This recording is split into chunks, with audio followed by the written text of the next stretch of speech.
Welcome to the second annual Unmatched Gender Equity in Sport Conference presented by Tennis Canada and National Bank. Please welcome award-winning spoken word artist and filmmaker, Hannah Flores. Courts are supposed to be fair places, two sides on equal ground so one can lock eyes with a worthy opponent before dawn and battle cries, where the lawn meets a fiery sky and dares to become the horizon. But courtside seats disguised by the promise of a good view are still sidelined, so close yet still so far, reaching for a promised lawn, greener pastures over nets where I could never be caught under baskets and bases that haven't been stolen yet. Claim your title. We can all be aces, moving so fast down our own lane that nothing can touch us in a void of prosperous multitudes amplified by the good attitudes that surround us. Fly in a V formation. Top form to push wind under the wings of those behind us, force sails to cut through choppy waters and fan the flames in our hopes and dreams, to breathe life and helium into our future, to keep us floating, but still grounded. The gravity of our unity won't set us back, but hold us down. Sink the foundation of what we are trying to build into the turf we stand, unshakable advantage. Beads of sweat form from years of working towards something brighter. Build a necklace of honor so we can eat the fruits of our labor, carry the ones who paved more uneven roads than we could ever imagine, and push the limits of sports, athletics, physics, and the strength of our unity to speed of lights that shines brighter than the Hall of Fame of stars turned to comets on the court. Speed high enough to be that ace.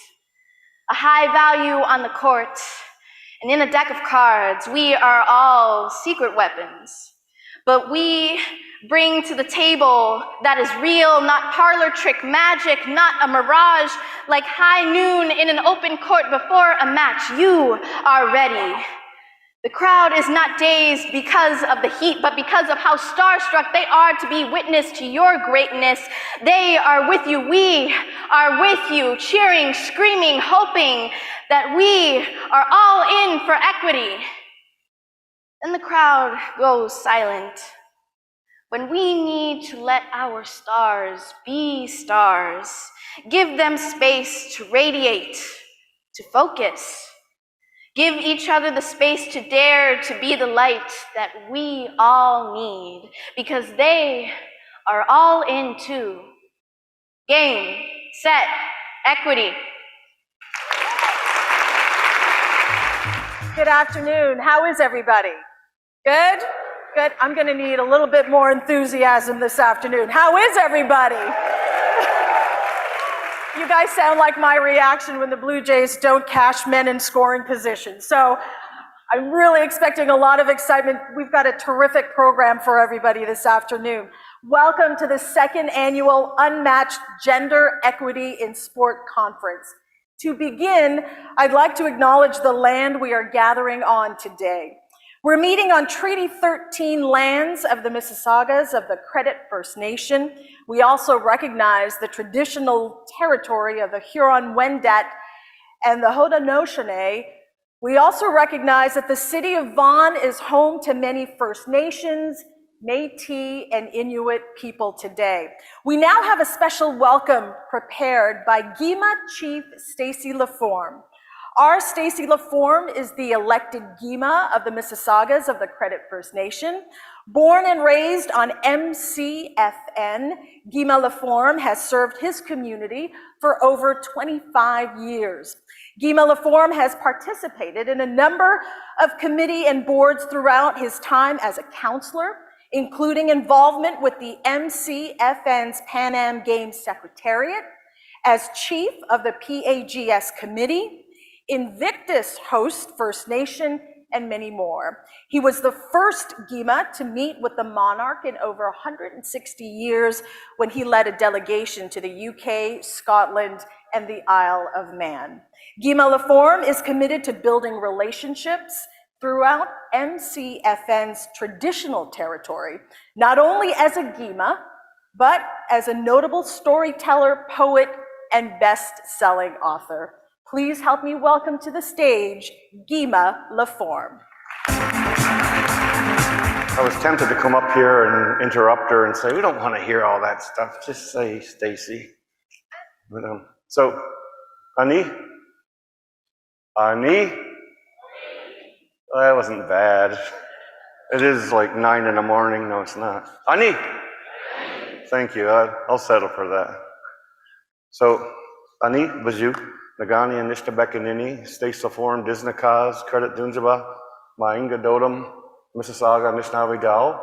I just told you where I'm from, what my clan is, what my Anishinaabe name is, how much I paid for this shirt. Okay, you do speak a little of the language then.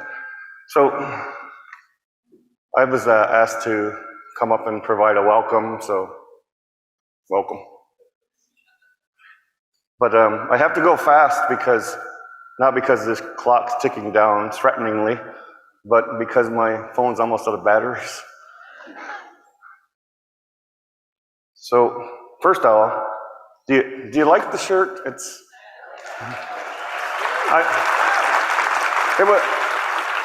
It was a gift, but I have a lot more like it, as you can imagine. Ribbon shirts galore, and I wear them wherever I go because I want people to know that we're still here, and we're proud of who we are. But I was in a store in Toronto one day, and a man came up to me and goes, "That's a nice shirt." I go, "Thank you." And he said, "It takes a special kind of man to wear a shirt like that." So I chuckled and said, "Thanks." But the truth is, when I was young, I'd have been too afraid to dress like this, too ashamed of what others would say or what I thought they would say. But the truth is, we should never have to change to fit into society. The world around us should adapt and embrace our uniqueness. And that's a fundamental principle of life that we sometimes forget. So I'm honored to be here to welcome you today. I love the performance piece that I just heard, and miigwech for that. And I'm also going to read you a poem because it's kind of what I do. See, when I started this journey about 8 years ago as a Gima or chief, I realized that sometimes I only had 4 minutes to talk to the audience, and I'm like, what can I say in 4 minutes that they'll remember? So I recognize that arts do so much to bridge gaps and bring us closer together. So I said, I'll use poetry because that's what I do. So I start using poetry in all my openings and all my events, and I think that that helps people share a connection that's stronger than just giving speeches. So I'll read you one now, if you don't mind. Well, it doesn't matter if you mind, I'm going to do it anyway. It's called, Who Am I? Who am I? Where do I belong? It is a question that all seek to answer. Some people will try and tell you who you are or who you are not. They will tell you that you do or do not belong. Never listen to them, for who you are is always here in your breast where your spirit lives. Your heart and spirit remember, even if your mind forgets. We may lose our way. We may need to seek others to help guide us, but inside, sometimes deep inside, there is the answer. It sometimes takes language or culture to guide us. It sometimes takes sport or learning, for there is no one way. Yet once we understand and come to realize who we are, we come to understand that we belong anywhere and everywhere. Never let another determine who you are or tell you where you belong. You know your worth, your value. You were dreamed in the mind of the Creator. The Creator dreamed of the most beautiful creature he could imagine. Then he made you. You know this. Your mind just needs to listen to your heart and remember who you are and where you belong. Everywhere. So that's where you would applaud, you know. Yeah.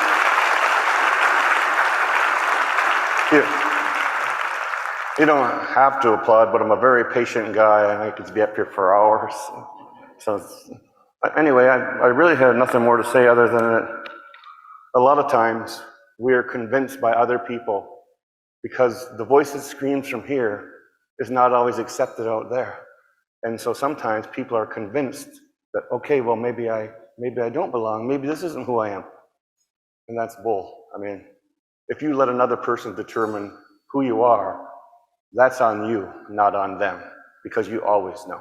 So we say miigwech, which means thank you, and we have no word for goodbye in our language, so we say mamapi kwagman, which means I'll see you again later. Miigwech. Thank you very much.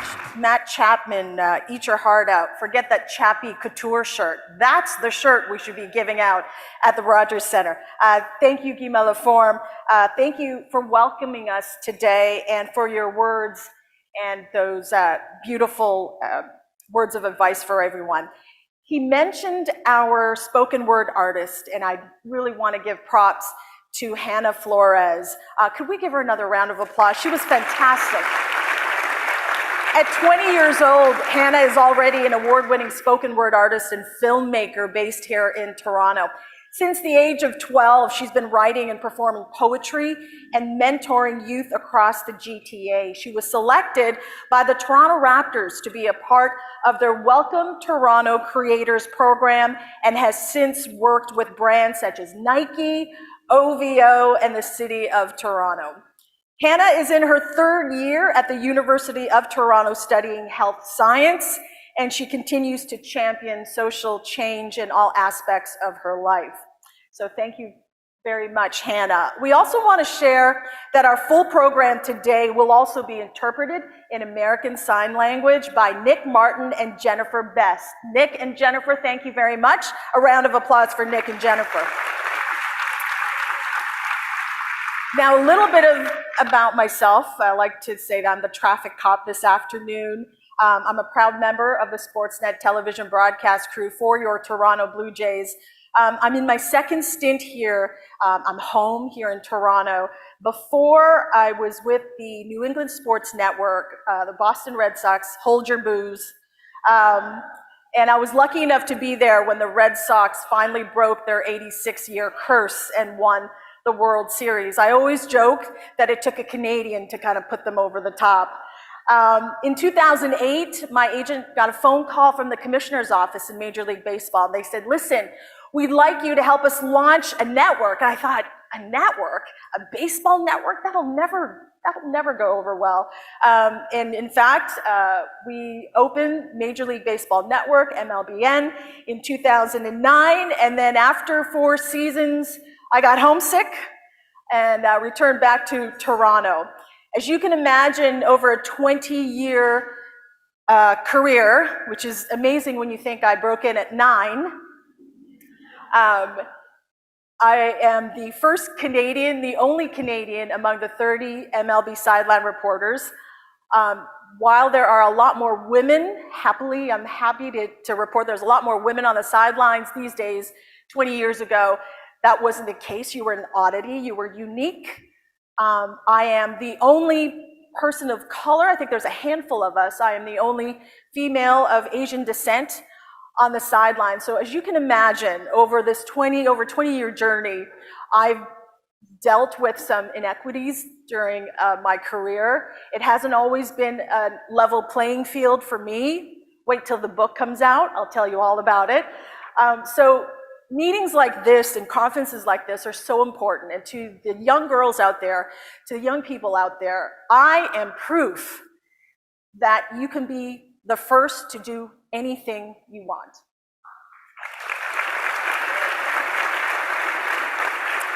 So let's take a moment now to thank our sponsors and supporters who've made this event possible. Thank you to our presenting sponsor, National Bank, whose significant investment into the advancement of women and girls in tennis in Canada makes this event and Tennis Canada's broader game set equity initiatives possible. So thank you, National Bank. Where are you, National Bank? Thank you. Thank you very much. Thank you. Thank you to our associate sponsors, including Cashmere, Sobeys, I shop at Sobeys. Sobeys, thank you. Aird and Burles LLP, Motorola, and Sherry Shannon Vanstone. So thank you to our associate sponsors. Thank you. Game Set Equity is Tennis Canada's ambitious and holistic strategy, which aims to advance equity for women and girls at all levels in the tennis ecosystem here in Canada, from playground to the professional tours. Out of this strategy came the Unmatched Gender Equity in Sport Conference, where we're here today. Last year's inaugural conference focused on impactful conversations about gender equity in sport, anchored in a call to action to everyone. This year will move us forward by sharing viable steps to help advance equity, allyship, and inclusion for all women and girls within sport and beyond. Today, we are bridging the gap from conversation to meaningful action, and have built our program agenda into 3 distinct segments: game, set, equity, which you will learn more about later on. Thank you all for being here once again and for contributing to a more equitable sports system here in Canada. A few housekeeping notes. Pay attention. Washrooms, very important. Washrooms located in the lobby just outside of the conference doors.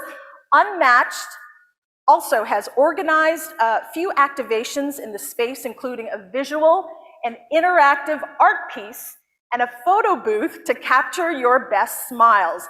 The interactive art piece allows you to participate in a visual storytelling of your experience here this afternoon and will be facilitated by Alina Gutierrez Mejia.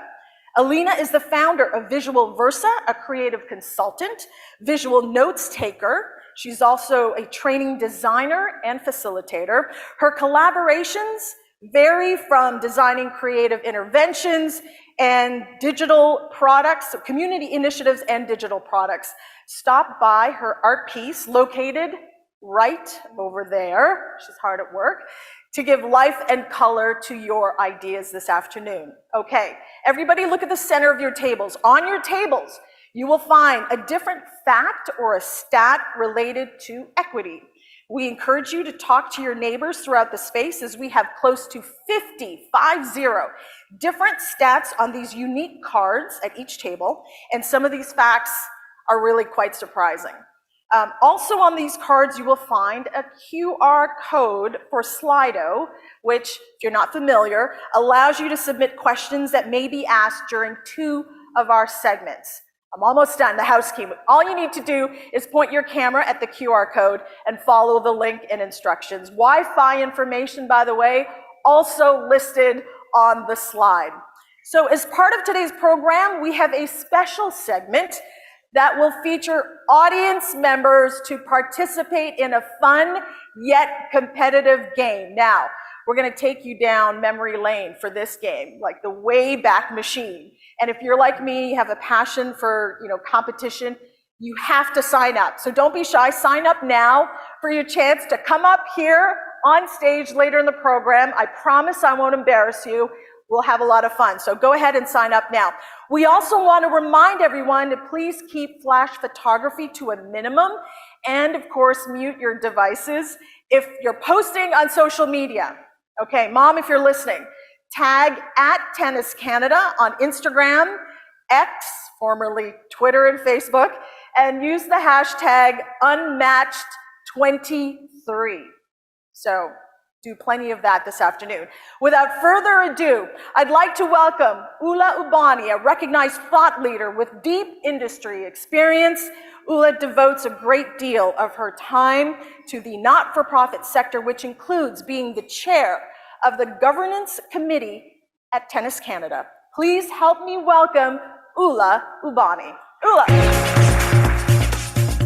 I still get a thrill from seeing all these people all in a room together. I think it's like coming out of the pandemic. I'm still quite excited. So thank you all for coming, and thank you for those of you that are joining virtually.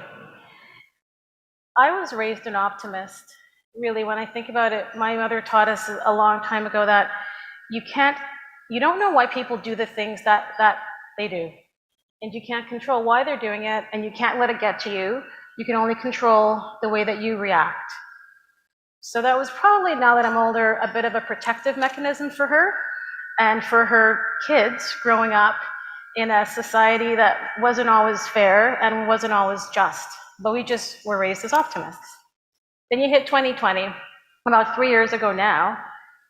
A lot of bad things going on. Most of us, or those of us here at least, were locked in our homes. And then there was a a collective social reckoning with George Floyd. And that made people start speaking and start thinking. And that brings me to another premise that I employ often, and is that bad things don't always happen because of malice or bad intent. It's often just that people haven't thought through. I think the actual quote is that people are just stupid, but that's kind of harsh, so I've kind of framed it differently. And that's been attributed to Hamlet, Napoleon, a bunch of people, and we actually still say it now. So when you think about thinking it through, when you think about the issues that we will be talking about today, about equity, about inclusion, about diversity, I'm of the belief, and I'm choosing to believe this, others might disagree, and that's fine, that we just haven't spent enough time thinking about it. And speaking about it openly, clearly, critically, difficultly, is the first step to actually thinking it through. So that's what we're going to do today. So we're here. The point of the conversation today is on gender. There are many, many parts of inclusion and of equity, and there's many other equity-seeking groups, and I get that, and I agree, but we are focusing on gender today, and that is our first point of entry, and it makes a lot of sense. So we're hoping that people will walk away from this. So as you're sitting here, I have the easiest job. I'm just going to open things up, and I'll see you at the end too. But as you're sitting here, think about what you can take from this. Think about what you can learn, and actually, most importantly, what you can actually do specifically.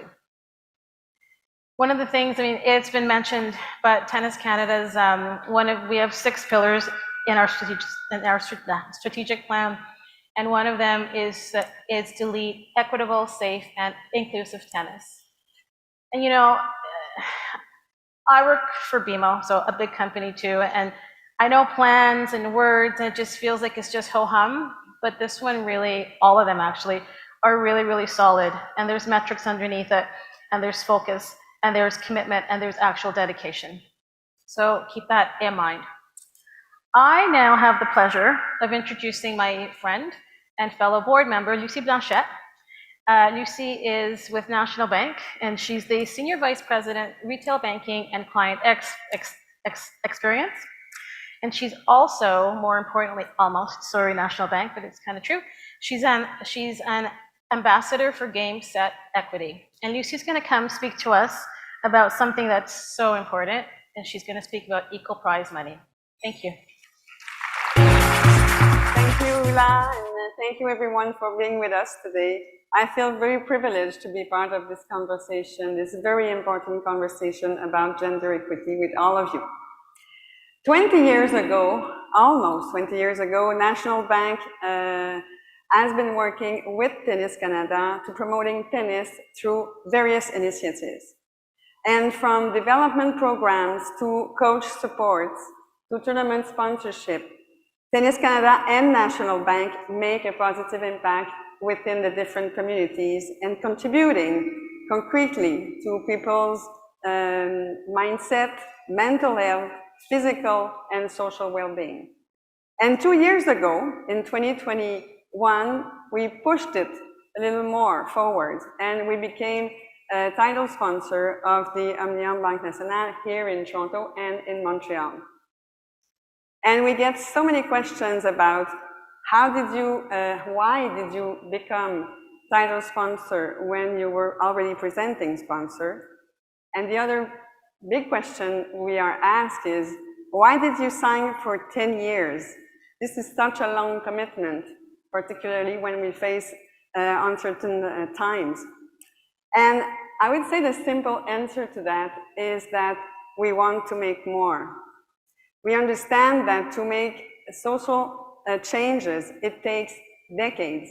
And it's the sum of all these small steps that really makes the strides for us to move forward as a society.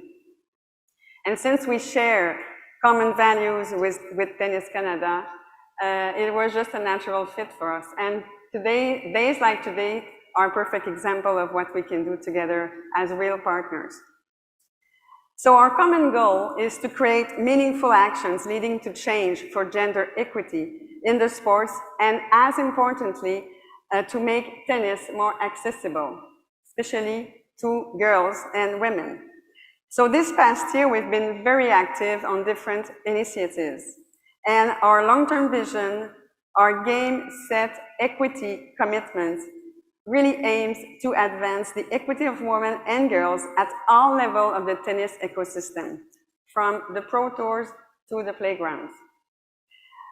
Also, as part of this strategy, we are obviously fully supportive of the work that Tennis Canada is doing with the WTA to have equal money prize for women and men at the National Bank Open Tournament. And we are very, very proud of this tremendous initiative. Tennis Canada and National Bank also create opportunities for women and girls in tennis, enticing them to pick up a racket, encouraging them to continue playing, especially in the teenage phase where the dropout stats are so shocking.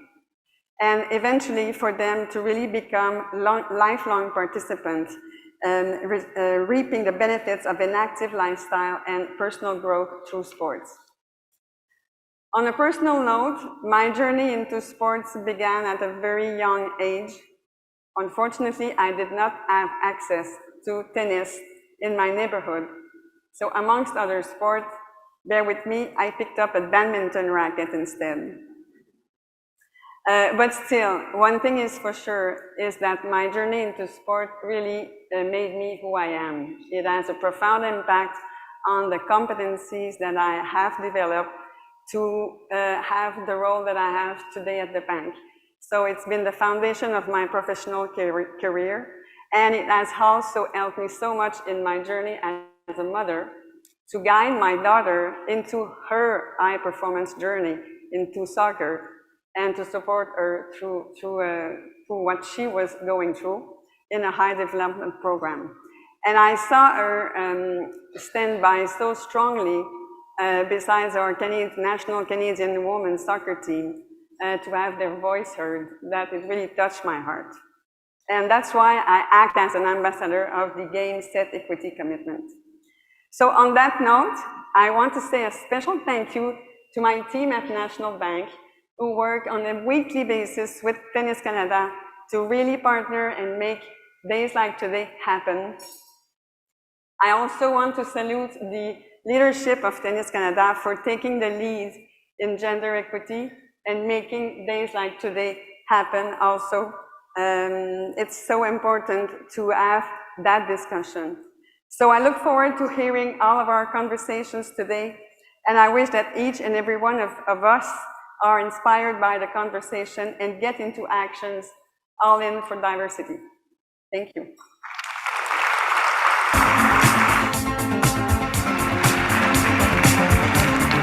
For our first segment, we have some very experienced leaders who are game to have an open conversation on leadership and allyship. Let me introduce you to the panel's moderator. Mark Tewksbury is a record-breaking backstroke swimmer.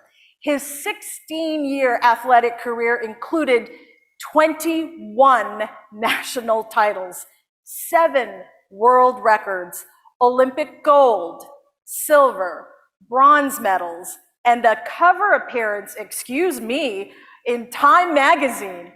When he publicly came out in 1998, Mark was one of the first openly gay Olympic champions in the world and has been a leader in the global 2SL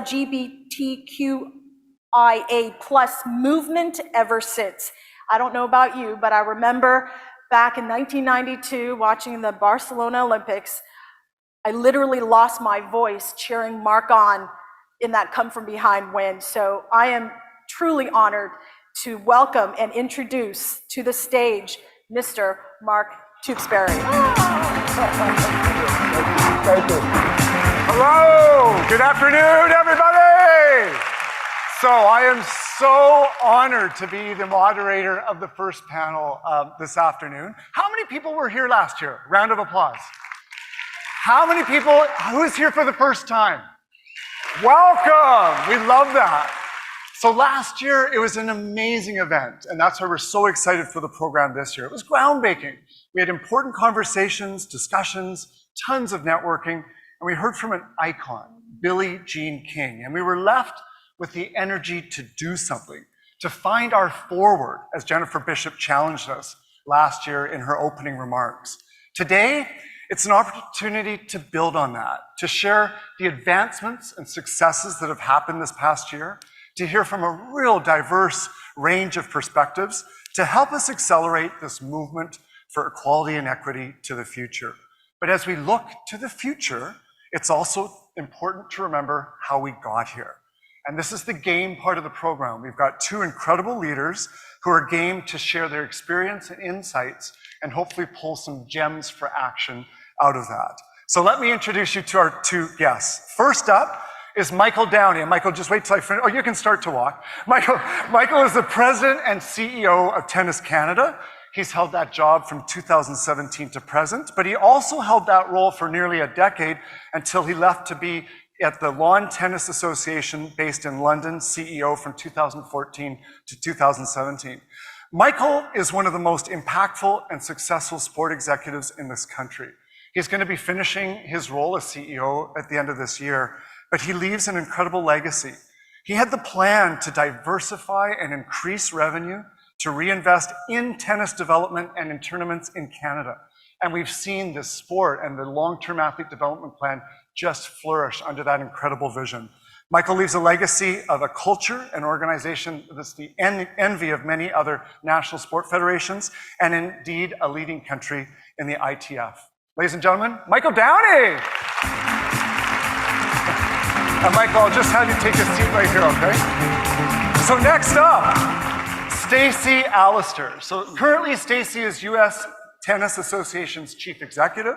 She's long been a renowned sports and entertainment leader, a champion of equality, an innovator in sport, in the sport of tennis and beyond. She was instrumental in the international growth of women's tennis. She increased player prize money by 100% and helped secure equal prize money at numerous WTA major events. At the helm of the WTA, she generated over $1 billion for female players. In June 2020, Stacey became the first ever female tournament director in the US Open's 140-year history. In 2022, she became a companion of the Order of Canada. That's the highest rank within the Order of Canada. And Billie Jean King wrapped it up last year, and she was an outward-facing advocate for gender equity. Stacey is equally iconic in a different way, a little bit more behind the scenes, and it just shows that everybody has their own way to make a difference. And what a nice loop. Later this year on October 12th, Stacey's being recognized with the Billie Jean King Leadership Award at the Women's Sports Foundation in New York City. So please welcome Stacey Allaster! Come on, get over here. Thank you, Mark. So who is responsible for the graphics? Because I love you. I'm now Stacey All-Star, not Stacey Allaster. Love it. I always say that, but now it's living proof. It's right up there on the big screen. So Stacey was kind enough to share with me the letter that she received from Billie Jean King announcing the award. And in it, Billie Jean King starts it by saying, "Stacey, you've been there for the long haul!" Exclamation. So I thought, what a fun place to start. You've had this amazing career. US Open's coming soon, and you're the centerpiece of it. And it started actually right here in Ontario, way back in 1987. Yeah. So give us some context. What was it like back then? Well, look, I was just this very fortunate kid to receive a racket, 6 weeks of lessons, and a membership at the Community Tennis Club in Welland, Ontario. And it was a Tennis Canada OTA program. And I didn't know any different. I just went along to the club and fell in love with the sport. And the local coach took me under his wing. And even though I didn't have a lot of talent at playing tennis, before you knew it, I was the teaching pro at the club.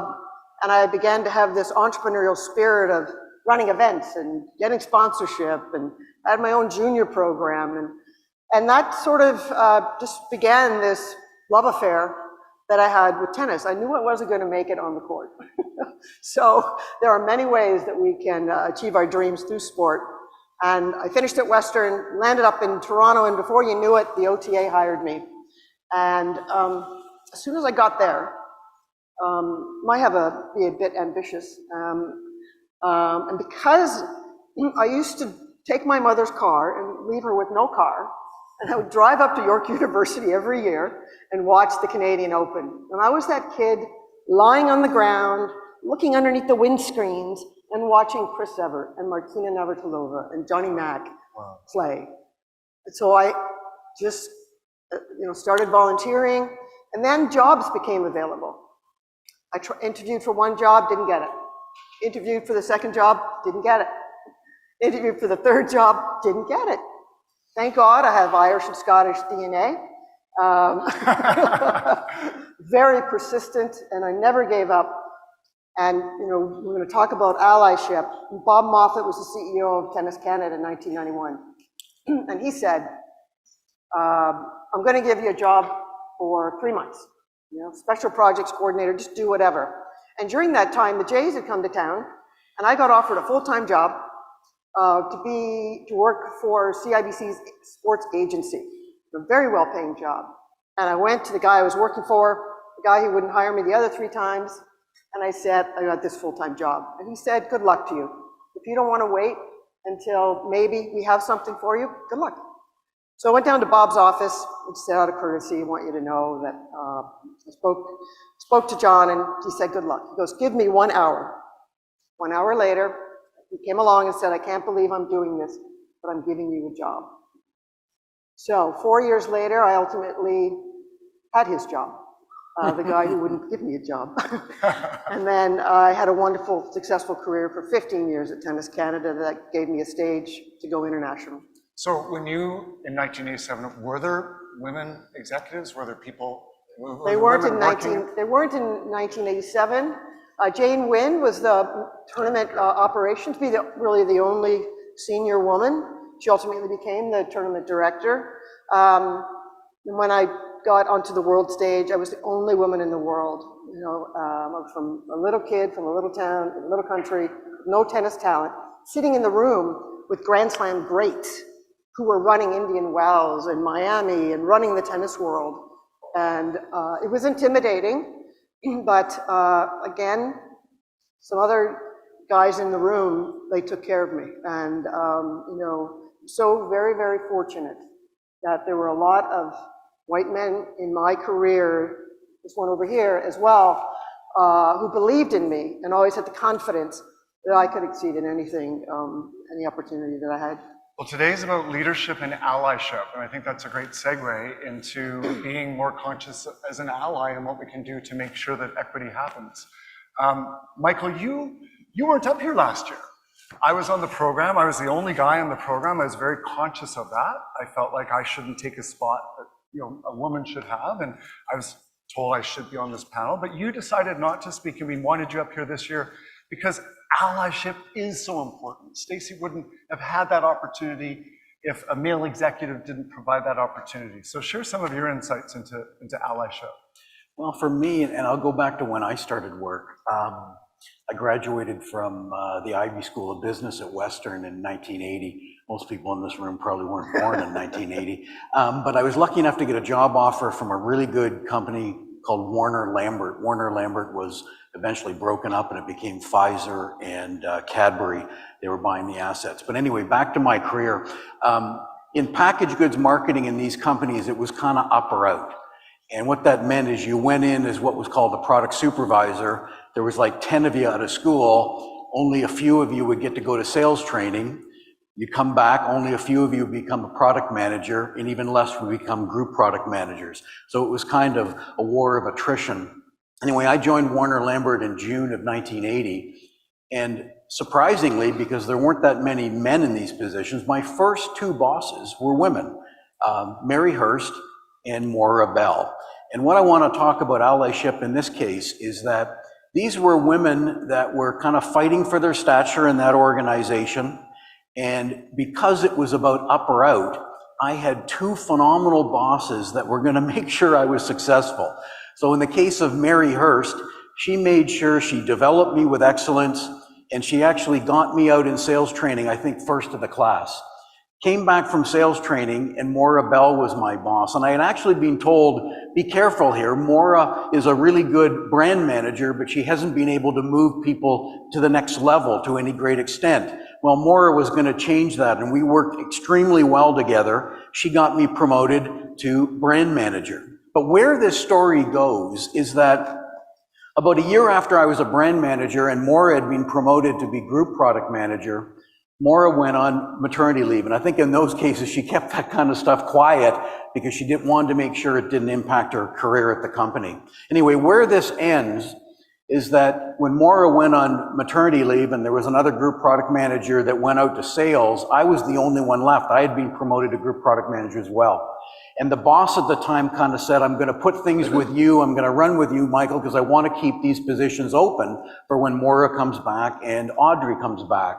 Anyway, what happened is I guess I kept liaising with Maura when she was on maternity leave because I was kind of wet behind my ears. I had an awful lot of direct reports, a lot of brand responsibility, and it was probably too far ahead of me at this point in time. And Maura gave me a lot of advice to kind of drive me to be able to do the job with some excellence. A year later, I was asked to go to Indonesia as the director of marketing for the Warner Lambert affiliate in Jakarta at 28 years of age. That's the type of thing that kind of propels careers. And it was two women that actually were my allies in propelling my career at my first job at Warner Lambert. So Stacey, you've seen allyship from all different angles. You've had allies. You're an incredible ally to so many women in this room. So I'd like to hear your thoughts. What are some ways that we can, simple ways that we can be an ally and make a difference? Because a lot of talk, we want to get to some action today. Sure. Well, everything in my professional life has come from the sport of tennis, and there were no women at the time, and we're still a little light. We're making big progress. So, in this purpose moment now of my career, I wake up every day to bring this next generation through the pipeline. And that is I'm very intentional about it. I'm constantly promoting, particularly my team. We have to give a shout out to Eva and Terry who put this event on. Absolutely. And, I'm a little busy, but we're all busy. I make the time.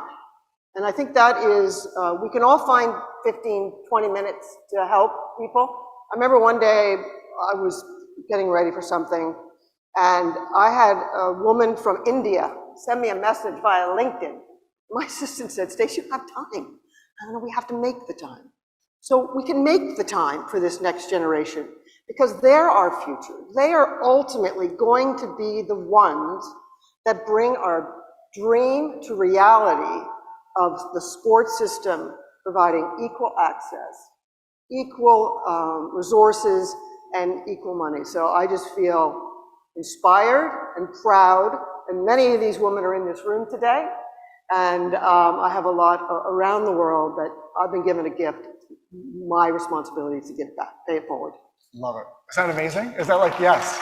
Simple. There's two things in there. It's not rocket science. There's two things in there. I mean, there's make the time, which is make the time. Simple. Yes. There's also being deliberate, being intentional. That's how you started. And Michael, I'm going to go over to you with that one because I'm guessing when you left Tennis Canada in 2014, your senior leadership team did not look like it does today in 2023. And in 2023, I believe you're gender equitable completely. It's a 50-50 split. But that didn't just, which is great, but that didn't just happen, right? How did that happen? Well, I'll relate it to, any kind of adversity, there's a silver lining, and we all went through COVID. And in the case of COVID, we unfortunately had to downsize significantly like many companies did. We had to remove 40% of our staff because we were losing about $20 million. The silver lining is we've been able to rebuild. So we've gone from 75 employees back to about 130 employees. But it also allowed us to kind of look at the leadership team. And when my board was encouraging me to try to, what is the leadership team that you should have in that case?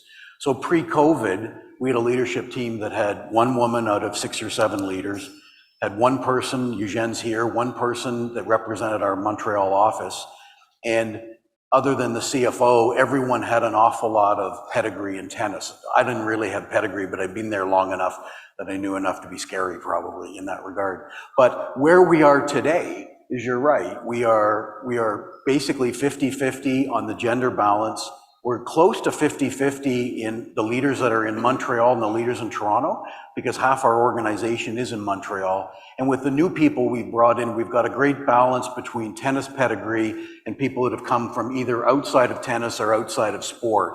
And I just felt, with the support of our board, it was an opportunity to diversify the voices around the table.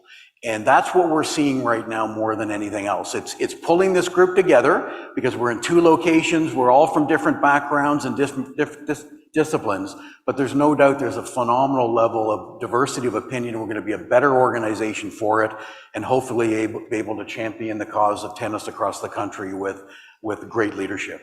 Michael, when you were going through that process, because sometimes we say, can't find the talent.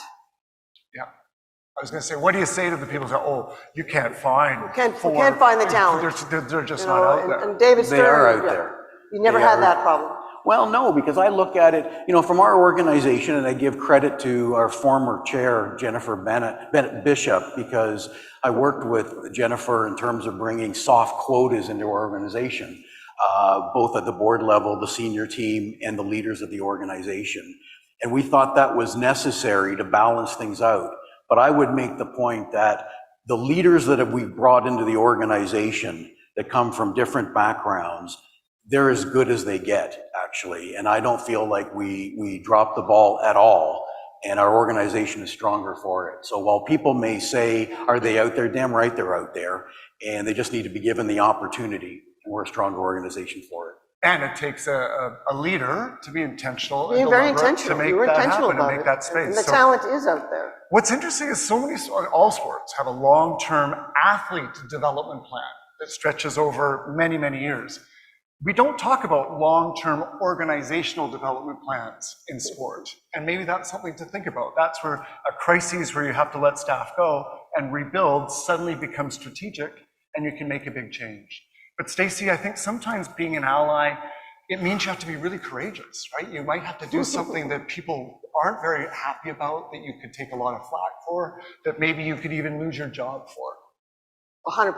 I think when you sit in the C-suite, the decision-making room, you've got other colleagues who are trying to promote their team members. And I want everyone to know that I'm actually a very shy, introverted, and conflict-averse human being. So being in those situations, highly uncomfortable for me to be leaning in. But when you think of the work that Billie Jean has done and paves the way for me and so many of us to have opportunities, I dig deep. And I try not to ruminate too much, if I don't say maybe what I exactly wanted to say right, and I just, I'm pretty focused and dogged at when I want something, I usually get it. So not giving up that whole DNA thing when it started at Tennis Canada when they turned me down. I'm laser focused and very strategic, and if I don't get it that way, I will figure out another way to achieve it. We've all been asked to speak a little louder with our microphones, okay? You guys, so that you can hear us, that's good? Okay. Billie Jean King also talked about your dogged advocacy for gender equity in that letter. I was at a conference recently, I loved this line. Somebody said, leadership is not timeless. What got us here has changed. Yes. And so I'm curious from both of your perspective, what are the leadership attributes that have changed and are needed to set conditions for equity to happen? So what are the leadership attributes important today to think about for gender equity?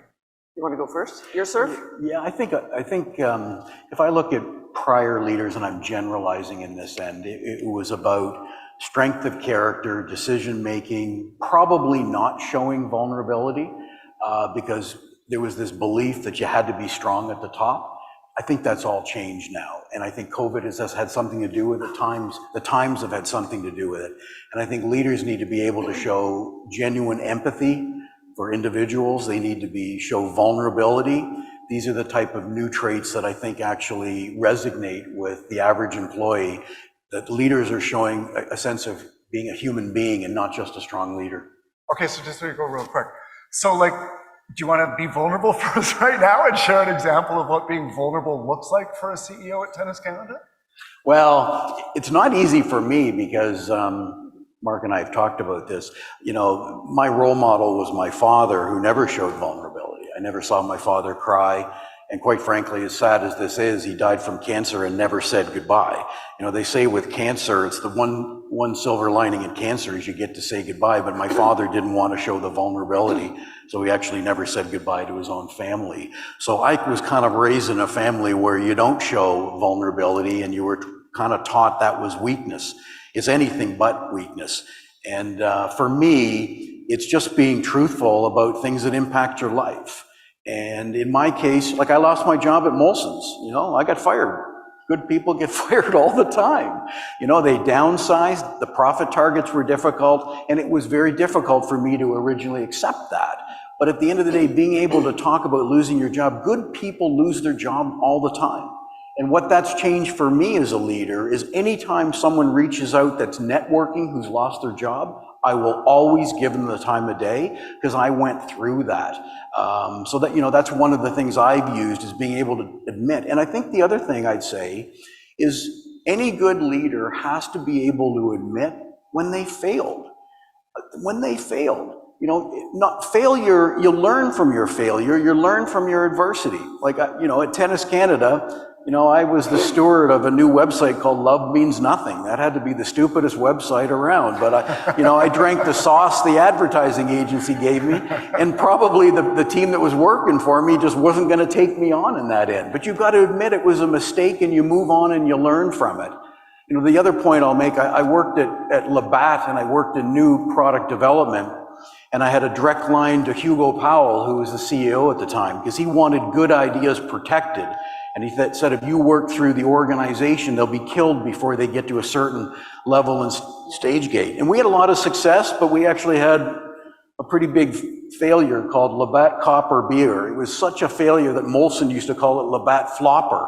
But at the end of the day, you learn from these things because not all new products are going to be successful. Being able to talk about these things with your employees shows that, one, you're open and honest, and you're giving people license to explore. It's not like you want them to fail, but you're willing to take some risks because not all ideas are going to work the way, as long as you learn through it, you're going to advance as an individual and an organization. Yeah, it's a fundamental tenet of high performance, right? You stay the same if you don't make mistakes and keep improving. Stacey, what about the attributes needed today, especially the journey you've seen since '87 to 2023? Yeah, well, look, I'll say to our younger audience, it is a journey. And I like to think of it as sort of a garden. You plant the seeds and you sprout, and it sprouts quickly, and then you're quite anxious to get going. But sometimes it takes that garden a little while to mature and blossom and to ultimately get there. On this journey, I will just say, be adaptable and open to change. Michael Downey came to Tennis Canada in 2004. The Michael Downey that sits on the stage today is not the Michael Downey that I knew in 2004. He was quite vulnerable just a moment ago.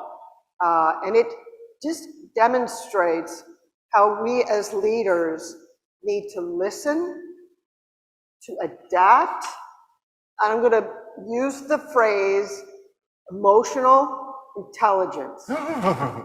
EQ is more important than IQ the higher up the food chain you go. All we're doing every day is working with people. And our jobs are to inspire our teams. Michael used the word empower our teams, give them the resources that they need to exceed at their jobs. And so change is important. Under EQ, there's a stat, and it's real. 75% of leaders fail due to their lack of emotional intelligence.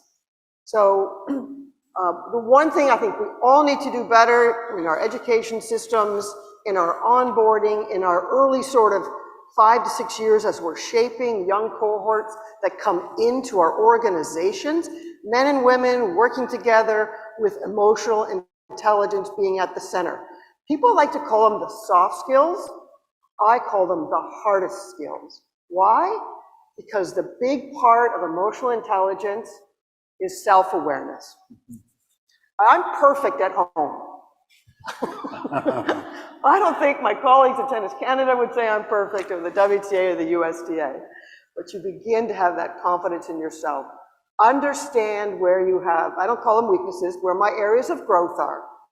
What happens when I get under stress? The team knows I'm much more cognizant of when I get under stress, and to have the strategies to sort of have that more self-control during crisis. So self-awareness and accessibility, and I couldn't, vulnerability, you know, as a woman, God forbid I would cry, you know, in those, all of the journey. I cry all the time now.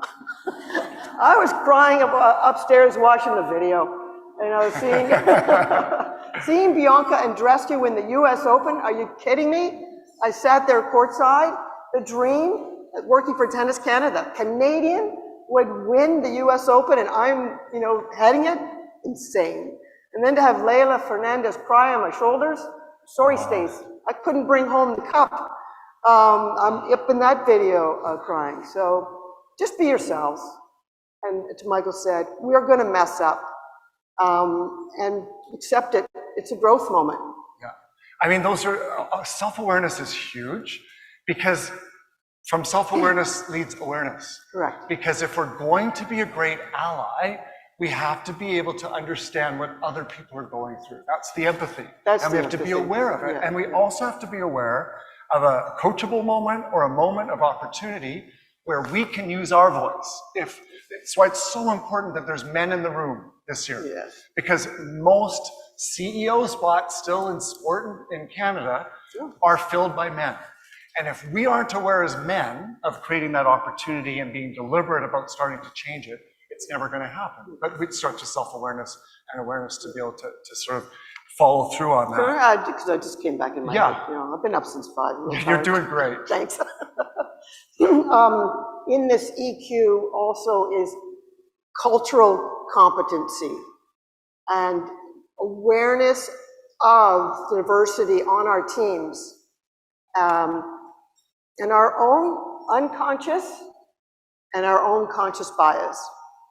We are wired that way. I don't think any of us deliberately wants not to be completely open, but the way we were socialized as children, the way we're socialized in the media, in education, it's there. And I come back to, as we bring on new teams and managers, constantly working at unconscious and conscious bias, because those are limiting factors to actually opening the doors for all to be able to reach the C-suite and the decision-making table. Well, I mean, tennis, it's so appropriate that you are hosting this conference, because you're a leader in so many ways in sport, as a federation in Canada, but also as an international federation. Advantage All is really a blueprint for equity. And in fact, I thought of it because one of the 5 actions is eliminating unconscious bias, especially in our hiring practices.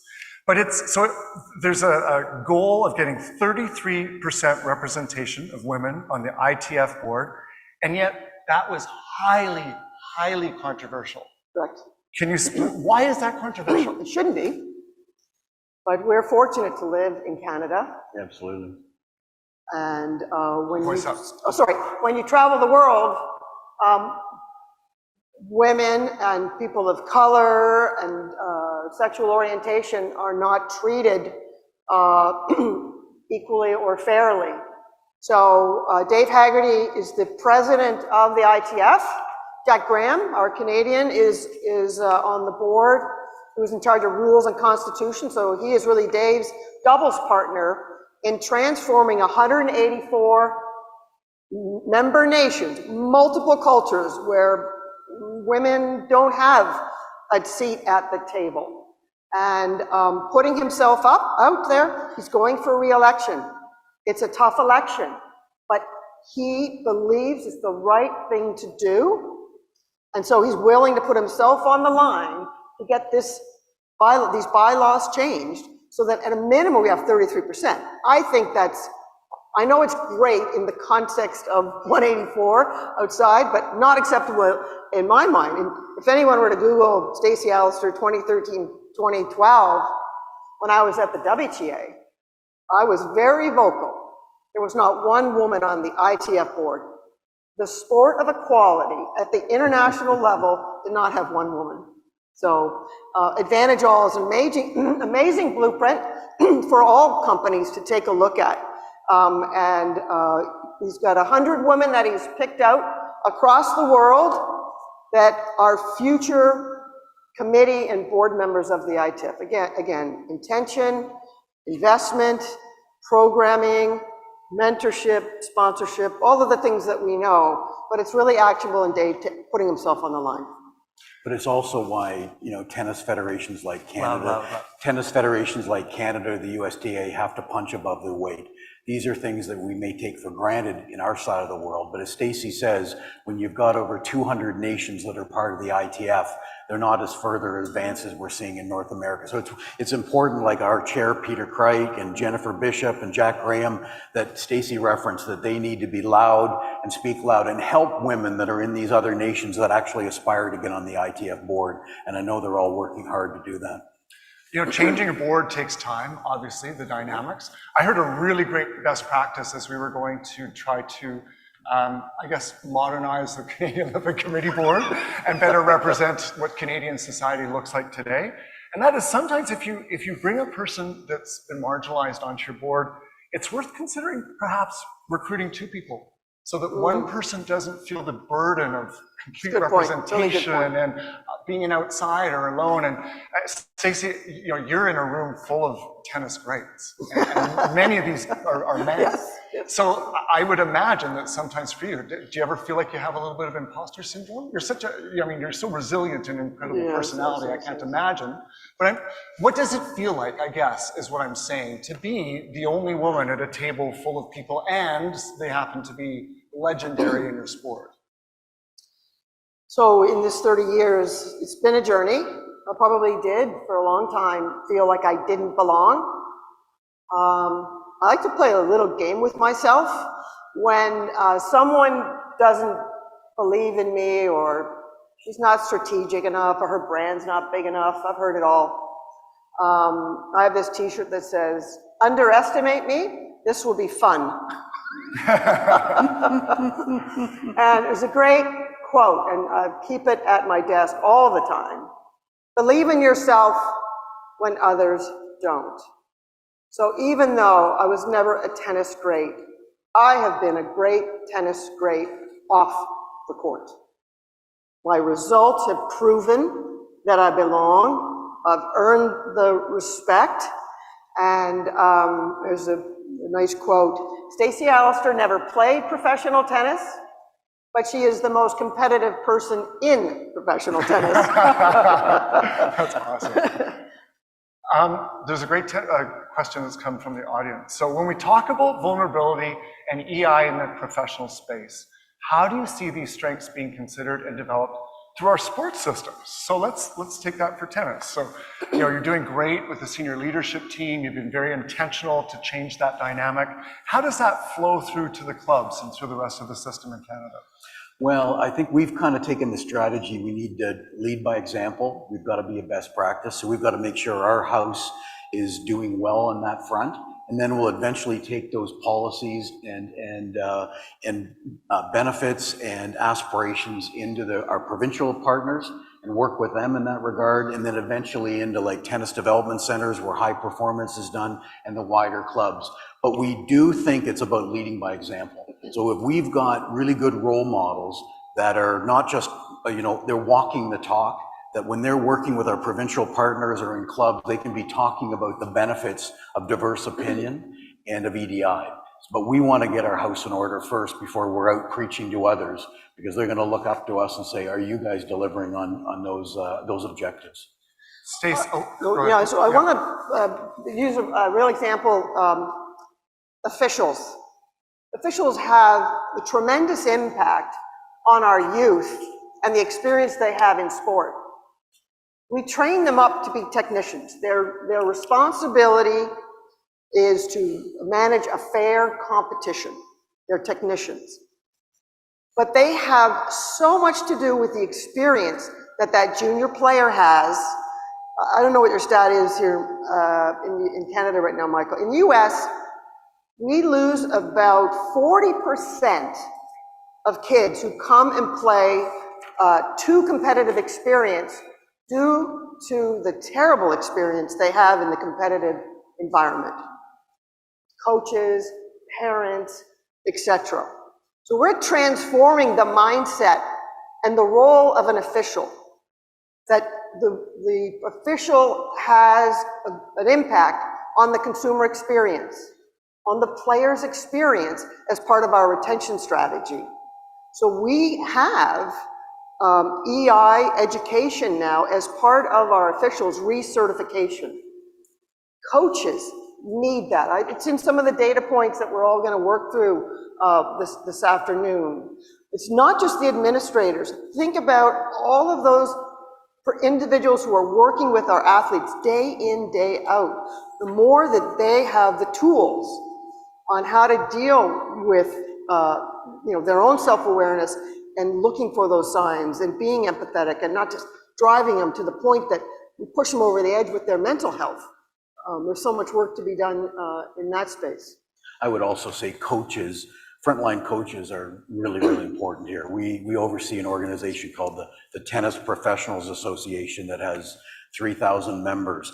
And at the end of the day here, what we've got to do is making sure that we're taking the EDI mission into the training of our coaches, whether it's what level of certification is so darn important, because again, they're the front line in this end. And I'll just relate, we saw a stat a few weeks ago that said something like only 5% of the coaches of the women players at Wimbledon are women, and only 6% of the coaches of the top 200 women are actually women. So one of the things we're really working on is how do we actually bring more women into high performance coaching, have a path for them, be able to work through the pressures they feel as mothers, family members in that regard, so they stay at the game, because it's going to be a really big difference if we can change that curve and bring more women into high performance tennis, because they will also be role models to inspire young girls to want to come into the game, want to be competitive players.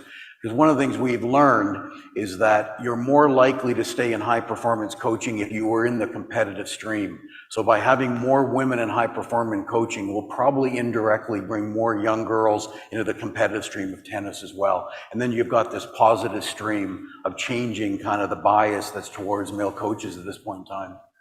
You've had your purview on the whole organization for a long time, and I'm just curious how you respond to trying to update a board, let's say, try to have a board better represent your membership. And you've got board members there that have been there 3 terms, and they just feel like they're so invaluable. Like, how could anybody ever replace me? I know so much.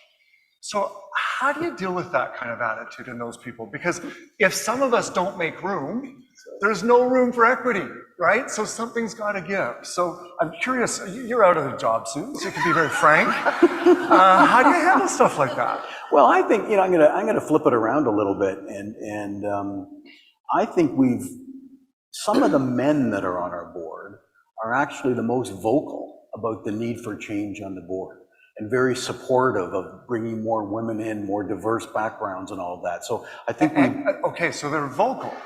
Have any of them actually said, here's my spot? Well, we have had some leave early, there's no doubt about that. Whether they did it for that reason, I don't know, but they didn't necessarily stay there full term because they felt change was actually good. Yeah. I think we've seen many board members that even though they can stay on the board now 9 years, they don't necessarily stay the full gamut because they believe in change in this end. But I also think, Mark, what's really important here, and it's just a general comment, like I'm 66, white Anglo-Saxon male from Toronto. Probably in the past, I was in pretty high demand in this end, and that's not the case anymore. But it's people like me understanding it's okay. This is a rebalance. This is a rebalance, and boards and senior teams are going to be stronger with the diversity of opinion that comes from different backgrounds in this end. So I realize that if I want to join a volunteer board in retirement or whatever, I'm probably fighting for a couple spaces instead of, all 10 spaces. Well, that's the way it should be, quite frankly. That's the way it should be, and that males have had the benefit over the years of not having the wider competition because people hire and recruit people of like background. So I think it's the next generation of males realizing it's okay. You're going to be part of an organization that's stronger for the diversity of opinion. Let's pull an action out of there. So if you're in a board and the board has like three-year terms, you don't have to serve all 3 of them. You can serve the first 2, do a really, really, really good job, and then make some space for someone else. Just a thought. Just a thought. It's a good thought. Thank you. Yes, yes. Stacey, do you ever feel like Groundhog Day? I remember when I came out in 1998, and first of all, people were like, do we have to talk about this? And it was like, I'm sorry we do, because before something's a non-issue, it's an issue. And I said, hopefully it will just be an issue for a moment in time. I predicted in 1998, within 5 years, this will be no big deal. Unfortunately, I was wrong. It took 16 years until Sochi. Anastasia Bouzis is in the room. She was one of the few athletes that came out prior to Sochi because of the Russians' attack on the LGBTQ plus community. There was a tipping point after, and I'm so happy to see that I haven't had to do a gay in sport interview since 2015. Yes! But for 16 years it was pathetic. It's like, I can't be the only gay athlete in the world. Come on. So are you feeling like there's a tipping point here? Like we've had this conversation, but there really is movement and there's something like going to happen in the next short future? I definitely feel new tailwinds propelling the conversation. Definitely, maybe 3 or 4 years ago, I thought, I was really kind of depressed about it. It was 2020, come on. We have got to be able to when I read the stats, 1 to 2% of sponsorship dollars spent on women's sports, 5% of coverage of women's sports, and probably that 5%, a lot of it was women's tennis and the Olympic Games. But what has changed in the last couple of years? National Bank signs a 10-year deal with a commitment for the National Bank Women's Championships to have equal prize money in 2027. Intentional, with a plan, and thank you, National Bank. I see that. Our Canadian women in sport, accelerating the business model for professional sport that was released in April, I think. Natalie Cook is here, who chaired that work project. It's time. Canadian Tire. Canadian Tire has made the commitment that their sponsorship dollars will be equally spent on men's and women's sport. Hallelujah. Hallelujah. And I think, as we move from linear television to digital and shorter forms of content, athletes owning their brand, athletes in charge of their own content, the commercial model is going to change so that for those athletes that may not get the same airtime in the linear, they can build a different business model. And I really do think the courage for brands is to not take the safety net of the eyeballs through the traditional ROI model. I'm not talking about CSR. This is a business strategy, but the return on investment to invest in women's athletes as brands and ambassadors is off the charts. And it completely aligns with brands' values. And who is buying all the product and making all of the decisions? So, National Bank, Canadian Tire, Ally Financial leading the way. I really hope that brands are looking hard. I used to think, it's the broadcasters. Ultimately, it's the people with money who make the difference, who can make the change. Brands need to commit. Brands need to challenge the broadcast partners to give more exposure so these great athletes can be exposed so they can have more fans. The thing that drives me insane, we'll watch the Olympic Games, and what happens? We fall in love with our Canadian female athletes. It's the storytelling, their hard work, they work as hard as their male counterparts, and then what happens? It goes dark, because they don't have any coverage. Then how do they have a model? So I feel optimistic, but we still have a lot of work to do. But when you have major Canadian companies like National Bank and Canadian Tire really stepping up, it's going to put some shade on the other brands. And what can we do as consumers? We can demand more from our brand. And we know the millennials in this room, we know the Gen Zers. They are very committed to supporting brands who support the causes and the importance of equality. Yeah. So there's a lot to go on, but I feel it. I love what you said, because it sets up Maria at the end of the day, who is one of the most incredible women who owned her brand and absolutely stood, in that space that traditionally was for the men. She was one of the first really successful brand ambassadors commercially. And she's gonna, and that just shows gender equity comes in all different ways, right? It comes in all different ways, yeah. We have two streams in sport. We have the amateur and the recreational and the high performance. And then we have the business side. Professional sport is a business. Maria Sharapova is the first athlete who came with a brand plan. Well, that's not so revolutionary, but it was in sport, and it was in the early 2000s. And she was very deliberate with her brand, premium partnerships, and she changed the business model, which we now see today with a lot of athletes. She didn't just want to put a patch on. She wanted equity. She wanted to play the long game. And licensing. And what Maria did was build that revenue model for her for long term once it's over. And two, she became a businesswoman herself off the court with Sugarpova. And all of those things are a message that women, strong women, can be successful on the competitive field and off the competitive field. And all of us can contribute to this action plan in our own unique kind of way. And Maria did it to business. And I remember Billie Jean King last year saying, know your sports business. That's where change is going to happen.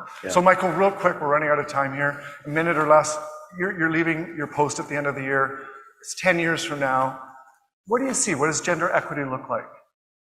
Well, I think it's, that our sport from a tennis end represents the population of this country. And as proud Canadians, we love the diversity and the attractiveness of our country to new immigrants. And our sport is more than capable of representing what Canada all looks like, especially since immigrants for this country know that tennis is probably in their wheel from whatever country they've come from, because there's 200 nations that participate in tennis. So I think over time, tennis is going to be really a poster child for the diversity and the beauty of our country that we all love being part of. And we're both on the Olympic Committee board, and we have that same intention and goal, is to reach out to new Canadians, have a new access point for people that haven't been in sport before. Because if we don't get 1 million new people in sport, we're not going to keep performing at that. Look, not at that level, and it's not healthy for our country. Let's remember that this is also a big part of the health. And we know how sport can transform our lives as for leaders. They're the future leaders of our country through their participation in sport.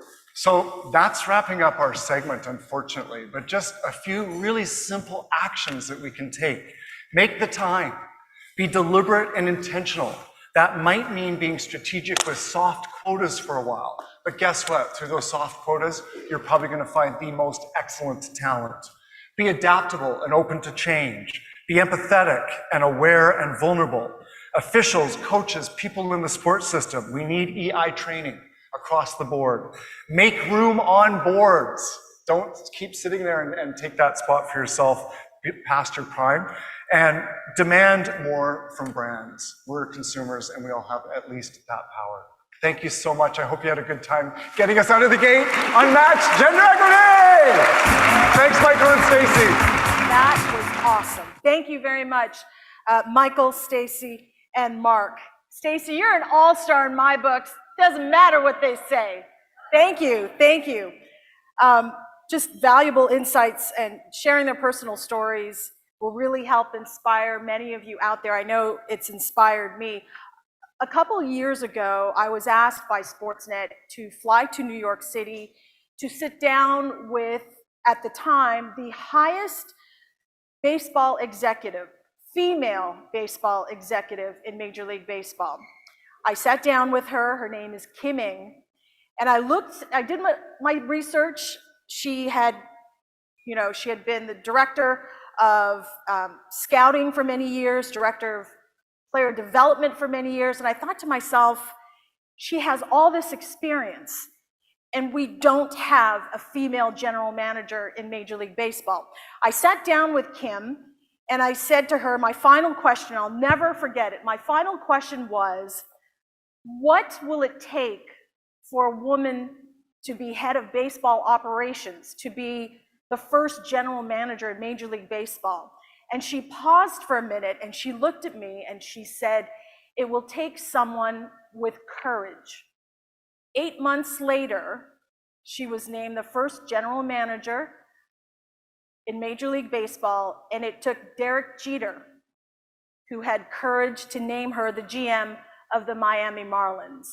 And unfortunately, I mean, it's great, but baseball has a 200-year history.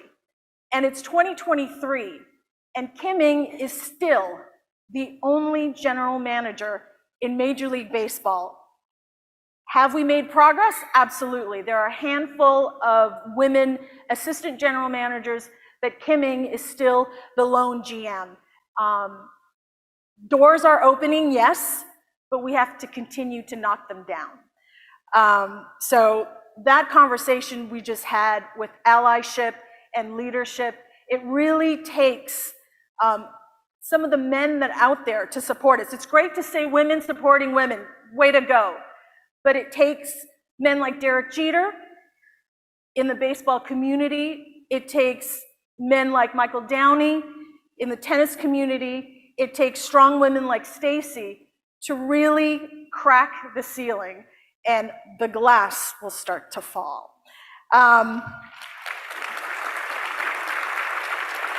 For the first time, Tennis Canada will honor someone from the Canadian tennis community for their contributions to the advancement of women and girls in tennis.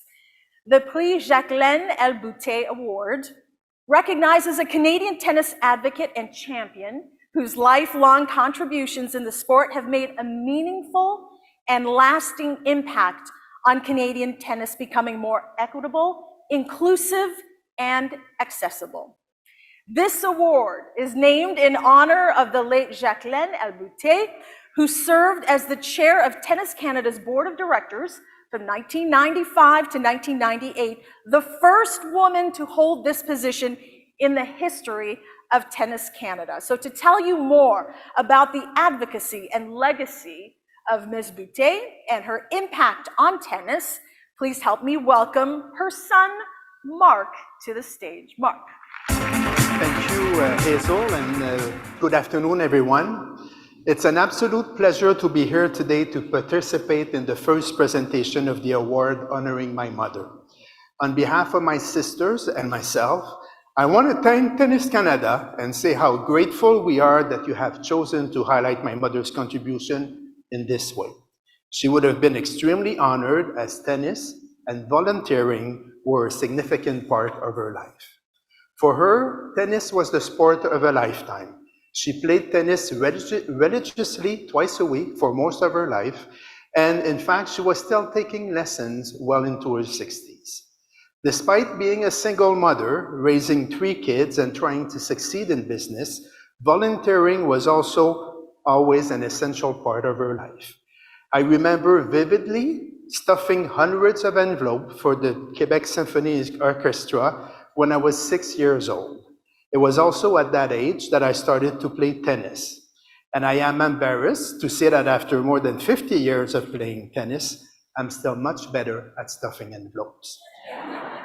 There are 3 words that define my mother.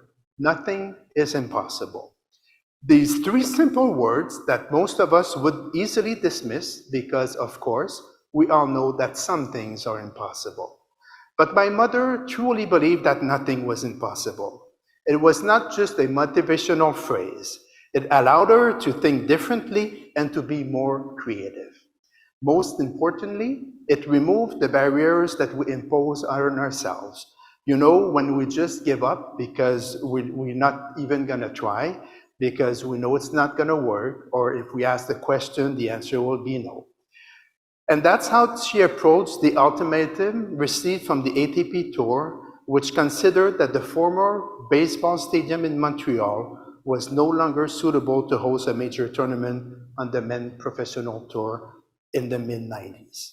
For her and many at Tennis Canada, continuing to host the tournament in Canada was vital to the development of Canadian tennis, both for the visibility of the sport and obviously for financing, as the recent pandemic has reminded us. She also saw the tournament as a way of showcasing Montreal on the world stage. Working closely with Montreal tournament director Richard Legendre and others at Tennis Canada, they secured funding from the 3 levels of government and the private sector for a new stadium. So I am incredibly proud that Tennis Canada believes that my mother has made a difference in the life of the organization. Making a difference is something that we all aspire to some way or another. Speaking of making a difference, when I read about the recipient of this award, I could see my mother in so many ways. I will let Michael introduce her, but I can assure you that my mother would be humbled to see that a person who has made such an exceptional contribution to the development of tennis and her community would be receiving an award bearing her name. Thank you. I had the privilege and honor to know Jacqueline Boutet. She had left the board of Tennis Canada 3 or 4 years before I was hired to be the new CEO in 2004. But like all great leaders, she didn't go away. That she wanted to help me as the new leader of Tennis Canada, and especially how do I navigate and be successful in La Belle Province. Mark is right. Carlotta Lee and Jacqueline Boutet are cut from the same cloth. They were both trailblazers. They took no prisoners. They were both ahead of their time. And they were both unbelievably relentless, but always equitable and fair. Carlotta Lee single-handedly has rebuilt the Vancouver Open into a much better version of itself. She has made sure that the event keeps to maintain equality at the forefront, being a combined challenger in Vancouver. She has built the tournament not only to be a better self, but twice it has been recognized as the best challenger of the year. And I'm not talking about challenger in Canada, I'm talking about challenger across the world. But she is really known in the Vancouver Open area as what she's nurtured over the last 15 years, and especially helping the young women who travel the country trying to gain valuable ranking points to be able to compete on the main tour of the WTA. She has nurtured relentlessly over 50 relationships with families in West Vancouver who every August board young women all week. So they don't have to stay in a motel, they don't have to eat restaurant food, they get home-cooked meals, they get a nice soft bed, and they get friends for life. Carlotta Lee, there's more to tennis. Just like Jacqueline Boutet was more than tennis, and she gave back to her local charity and her local community, Carlotta Lee has done the same. Carlotta was diagnosed with advanced Parkinson's in 2019, but it hasn't stopped her. If anything, it's driven her harder. Since that time, she's raised over $500,000 for UBC's Parkinson's Research Institute. And with the help of her husband, Derek, they have raised nearly $6 million for the Capilano University's childhood studies. Jacqueline Boutet would have said to me today, if she was here, and she is here in one way or another, what has taken you guys so long to recognize this unbelievable trailblazer of tennis on the West Coast? But I will say, before I ask Carlotta to come up to receive the award from Mark, I'll go back to Jacqueline Boutet. Jacqueline Boutet may have made her biggest impact in Quebec, and especially with Stade IGA in Parc Jarry, but her legacy deserves a nationwide legacy.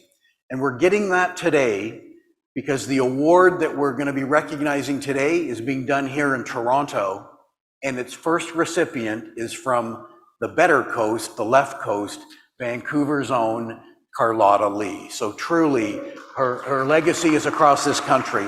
With that, a warm round of applause for Carlotta Lee, our first recipient to the Prix Jacqueline Boutet Award. Ladies and gentlemen, distinguished guests, fellow tennis enthusiasts, bear with me as my Parkinson's robbed me of my speech.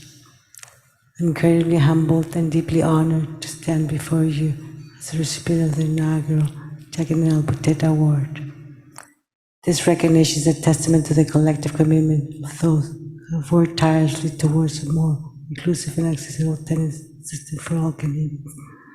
I must begin by expressing my heart-life gratitude to Tennis Canada, the Boutet family, for this prestigious honor. Jacqueline L. Boutet's legacy of promoting accessibility in tennis is an inspiration to countless individuals, including myself. I'm humbled to be associated with her name and her vision. I want to emphasize that this award is not just mine, it's ours, because it belongs to all individuals and organizations, stakeholders who play a role in growing the wonderful sport of tennis in Canada. Together we have broken down barriers, shattered stereotypes, making a sport that truly reflects the rich tapestry of our nation. Inclusivity goes beyond mere representation. It requires tangible accomplished actions and concrete initiatives. We at the Aldo Brown Van Open have forged relentlessly to make this accessible by supporting tennis species growth in action outreach program and CLIC, which stands for Contribute to Lives of Inner City Kids. They focus on raising funds for community programs and services that support inner city children and youth in Vancouver. But this journey is not far from over. As we celebrate our achievement today, we must also recognize the work that lies ahead. There's still individuals who face challenges every day. We must continue to extend our hand to them, ensuring they have an equal opportunity in life. Let this award serve as a catalyst of greatest change, reminding that industry is not a destination.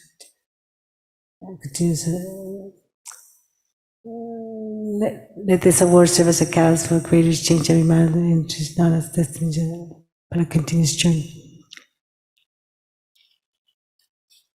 I want to relate a story about change that happened to me. I'm a math teacher in grade 10, Mrs. Barsley, Jean Barsley, UBC Hall Sports Hall of Famer, mother of Tony Barsley. He was a BC Sports Hall of Famer. She introduced the tennis game to a school in the east side of Vancouver, Templeton High. Without her dedication and her foresight, this would never happen. I'm very glad for her vision. Together we will let this award serve as a catalyst of greatest change and reminder that inclusivity is not a destination but a continuous journey. Together we will explore new avenues, challenge norms, and give voice to those who are unheard. Finally, I want to thank my family and friends and colleagues who have supported me tirelessly. Without their unwavering belief in me, none of this would have been possible. I accept this award with immense pride and renewed commitment to creating an even more inclusive and accessible community to all Canadians. Together, let's build a legacy that will inspire generations to come, just as Jacqueline Boutet has inspired us all. Thank you. Thank you. It's time to play Game, Set, Feud. Please welcome the star of Game, Set, Feud, Hazel May. Oh my gosh!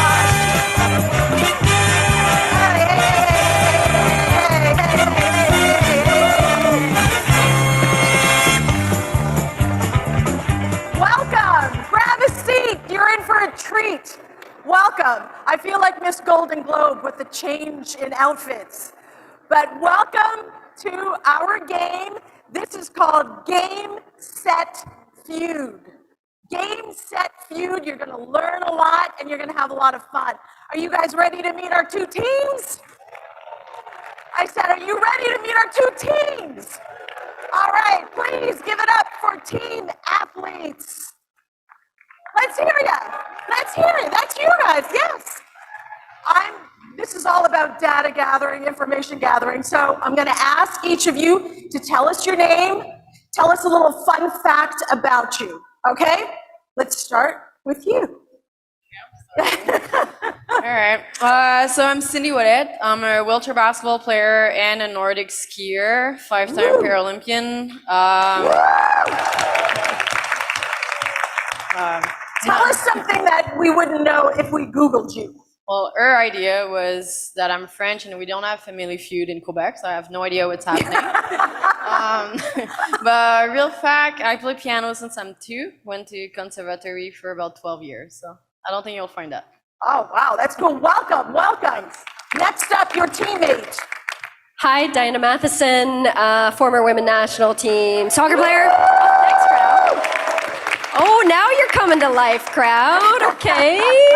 Listen, Cindy doesn't know what Family Feud is, but I need you, when we give a good answer, if you could give us a good answer as a group. Absolutely. That would make us feel better. Right now working for Project 8, building Canada's Women's Professional Soccer League, kicks off in 2025. And I'll give you 2 fun facts. 1, I'm really good at finding 4-leaf clovers. And 2, I get legally married on Friday.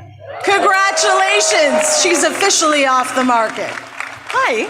Hi, I'm Bruni Soren, gold medal at Atlanta. Of course you are. Yeah. And I'm going to be the chef de mission for Team Canada for Paris 2024. Fantastic! Thank you. Bruni, welcome. Thank you very much. And fun fact, I don't think that you're going to see that on Google. And I remember I was going in competition. It's only when it was my time to jump, because I was a jumper before a sprinter, I realized that I didn't have my shoes. And it's the police with the siren who has to go back to the hotel, bring me my shoes. And grab your shoes. Yeah, exactly. Hey, at least they're not 5 inches like I have to wear. Exactly. Please welcome Bruni. Hi there. Hi, I'm Dominique Bosshard. I'm a 2-time Olympian and bronze medalist in the sport of Taekwondo. Wow. 2000. And a bit about me, I work at CSIO, it's Canadian Sport Institute Ontario, for the program of Game Plan, which helps athletes in life beyond sport. It's an amazing transition for me personally. And then a fun fact about me is some time back, I was on morning live television, which led to me being on the blooper reel with the host. And then later found out that that story was in a book named Anchor Boy. So Google it and you'll see. Wow. Good Thank answer. You. Good Give answer. It up for team athletes. You're in for some tough competition. You know that. Tough competition. Tough competition. Please say hello to Team Game Changers. All right, Team Game Changers. Let's start with a very familiar face. Go ahead. Hi, everyone. How are you doing? How are we doing? The lunch hit us. How are we doing? My name is Kayla Marie Tracy. I am a news anchor and reporter for Toronto's Breaking News, CP24. I would say a fun fact about me is that some people, I was just making sure it worked. Some people know that I am an athlete at heart. I played volleyball. I attended Grambling State University on a volleyball scholarship, but not many people know that I was a 2-sport athlete at Grambling, as I was a walk-on for the women's bowling team. So if anyone wants to challenge me to a bowling game, hit me up after. All right, welcome Kayla, everybody. Your teammate is... Hi everyone, I'm Natasha Irani and I'm with Deloitte. A fun fact about me is that I played tennis at Boston College and I currently am a big runner and ran the marathon in May. Awesome. BC Eagles, little Boston College Eagles here. Okay. Hi everybody, I'm Dara Willow. I'm from Pepsi and we are proud sponsors obviously of Tennis Canada. And a fun fact, first of all, I want to just recognize my teammates for their shoe game. If you look from left to right, you've never seen anything like it. So that's a fun fact about our team, and Bruni, you're right up there. No offense to everyone else, but I'm just saying they're standing up. My fun fact about me is I am the 1983 Belleville Open under 14 tennis champion. Hey, that counts. That counts. And since then retired, but. And your last teammates, hello.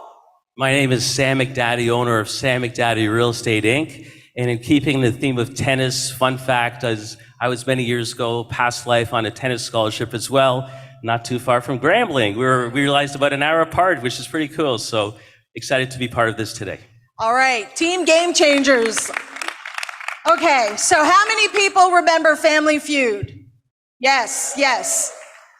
It's kind of like that. This is our version of Family Feud, but here are the rules of the game. First question, we've got 2 questions. The second question will be worth double points. So just because you missed the first question, you can still storm back and win this one.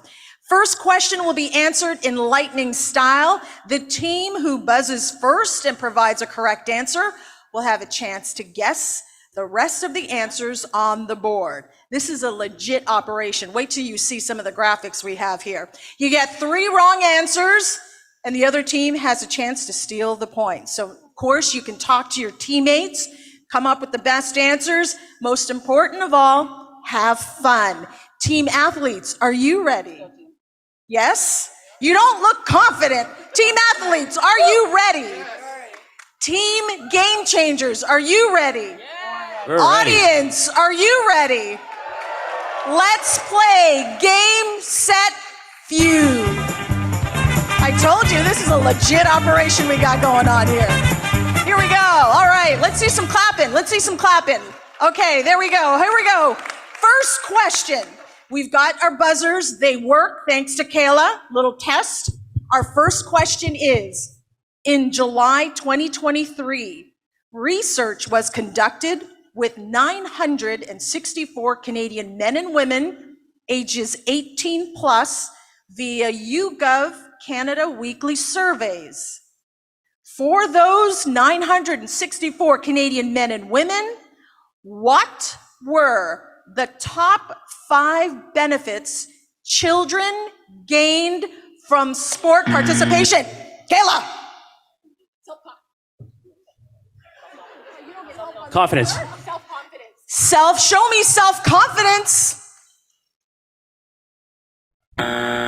Oh, see, I was with you there. Okay, you guys, couple seconds. Self-confidence. Let's get your answer. What are the top 5 benefits children gain from sport participation?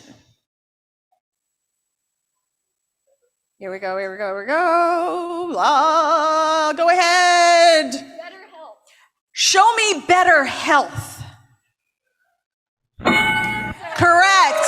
Health and fitness. So team athletes take the first question, but we want to see what the other 4 questions are. So top benefits that children gain from sport participation. Show me answer number 2. Fun, 25. This is our version of it. Our version of it. Fun, 25 people, of course. Benefits of having fun. Number 3.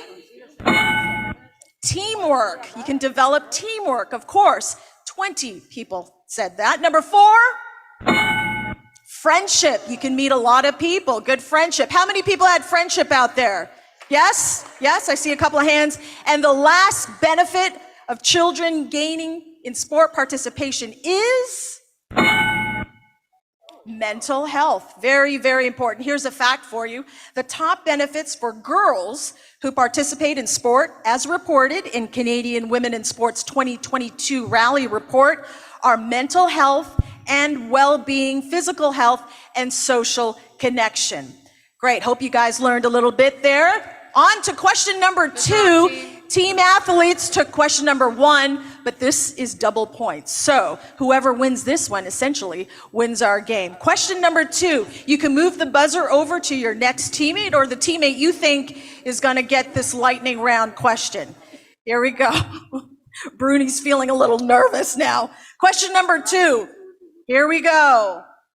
Of the women surveyed, What do you think they said were the top reasons they stopped participating in sports when they were young? Bruni. Bruni says pressure. Show me pressure. Ooh, okay. This is our version of rules. We're going to go over here to Team Game Changers.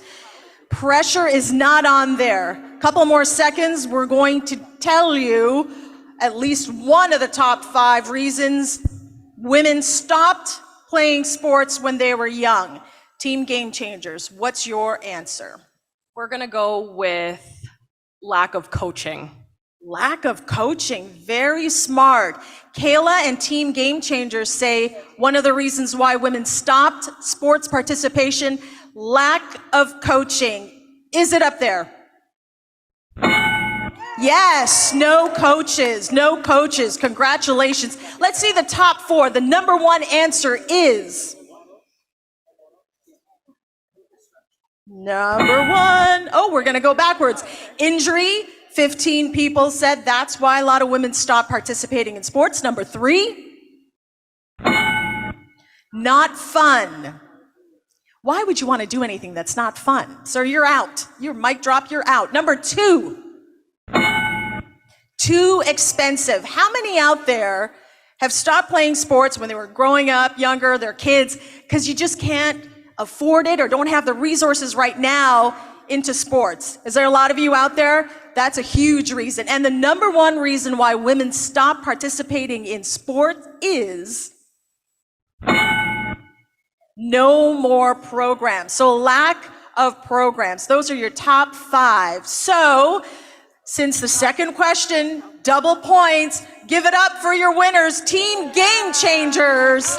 Team Game Changers. As they shake each other's hand, here's another interesting fact for you. 4 out of 5 of the top 5 answers reported by men stopped participating in sports when they were young.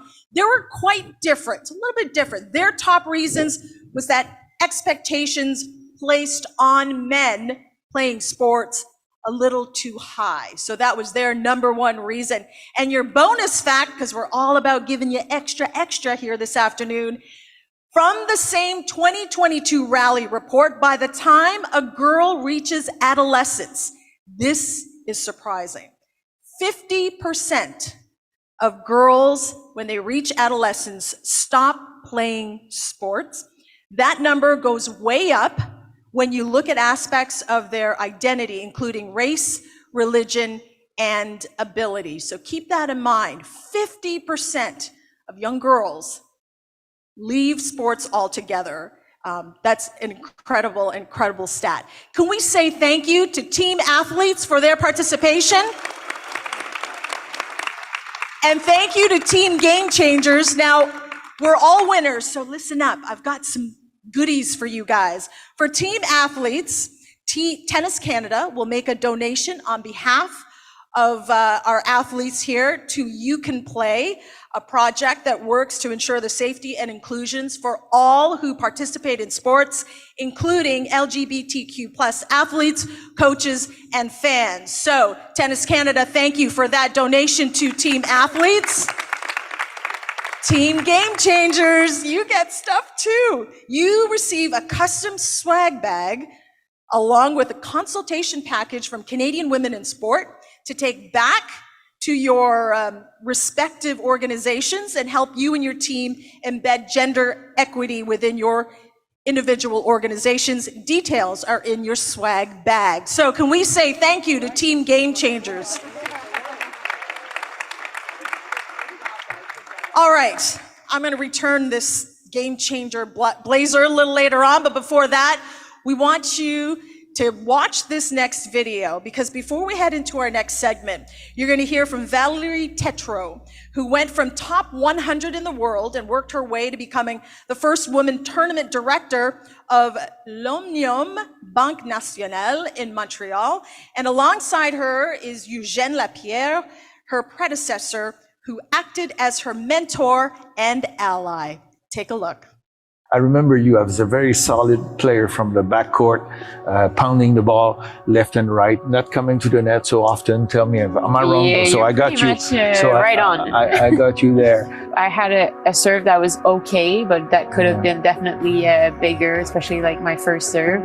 And to tell you the truth, I think I was lacking a little bit of, you know, that confidence that you need if you really want to reach the highest level. But you did play the Grand Slam. I did. Which Grand Slam? All of them, or which one did you play? I played all of them. The one definitely that I remember the most is the Australian Open. I was very happy when you accepted the role at the communication department here. And then, here you are. Look at that. So, yeah. So what did you think then? Did you have something in mind at that time? What am I going to do in life? Because you gave me, you know, some of those opportunities late in my playing career, that's really actually what got me thinking that maybe I wanted to go in communications next. It was very important for me to have somebody from the organization grow into the role. It was nice, obviously, to feel that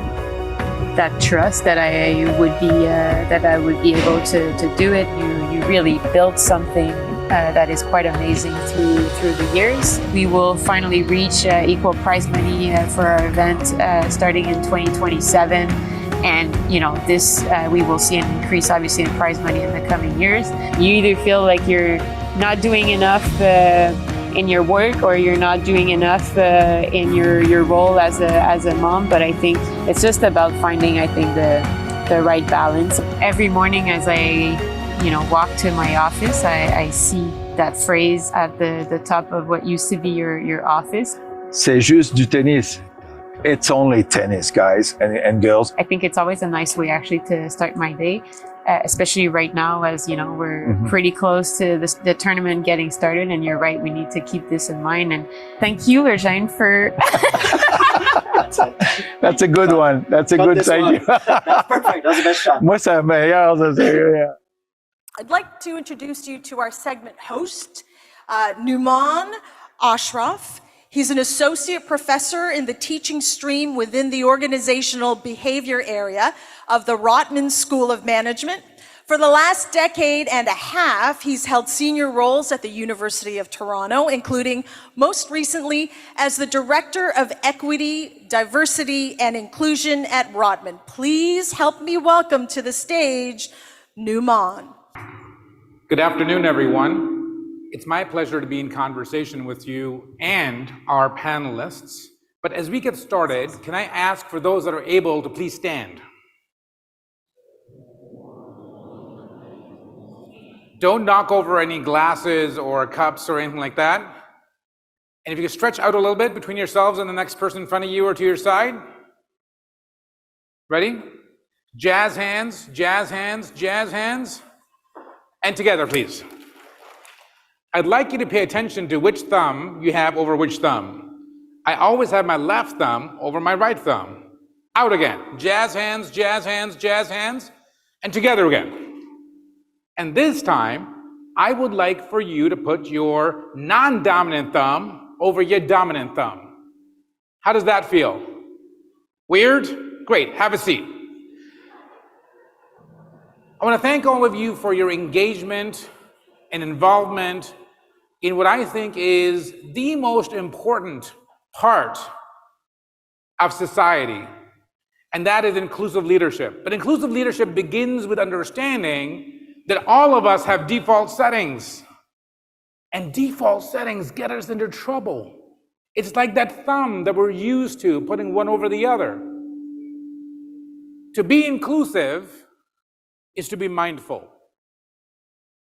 Mark Tewksbury spoke about the idea of self-awareness. To be inclusive is to remember the power that all of us bring into any interaction, any conversation. But most of us ask the question, how will I ever know if I, little old I, am being an inclusive leader? So 3 quick things, and then I'll introduce our panelists today. Thing number 1, leadership is in a crisis of credibility. As someone who teaches leadership, I don't have to spend a lot of time looking for case studies. All I have to do is to go to my web browser every morning. To rescue it from its crisis of credibility, we have to understand that leadership isn't linked to title or rank or position. Rather, leadership is about choices, the choices that we make every single day. Anyone who shows up in a way that affects the experiences of others is a leader. Can I pause for a second? Eva, Terry, and the entire team in Tennis Canada, thank you very much for your leadership today.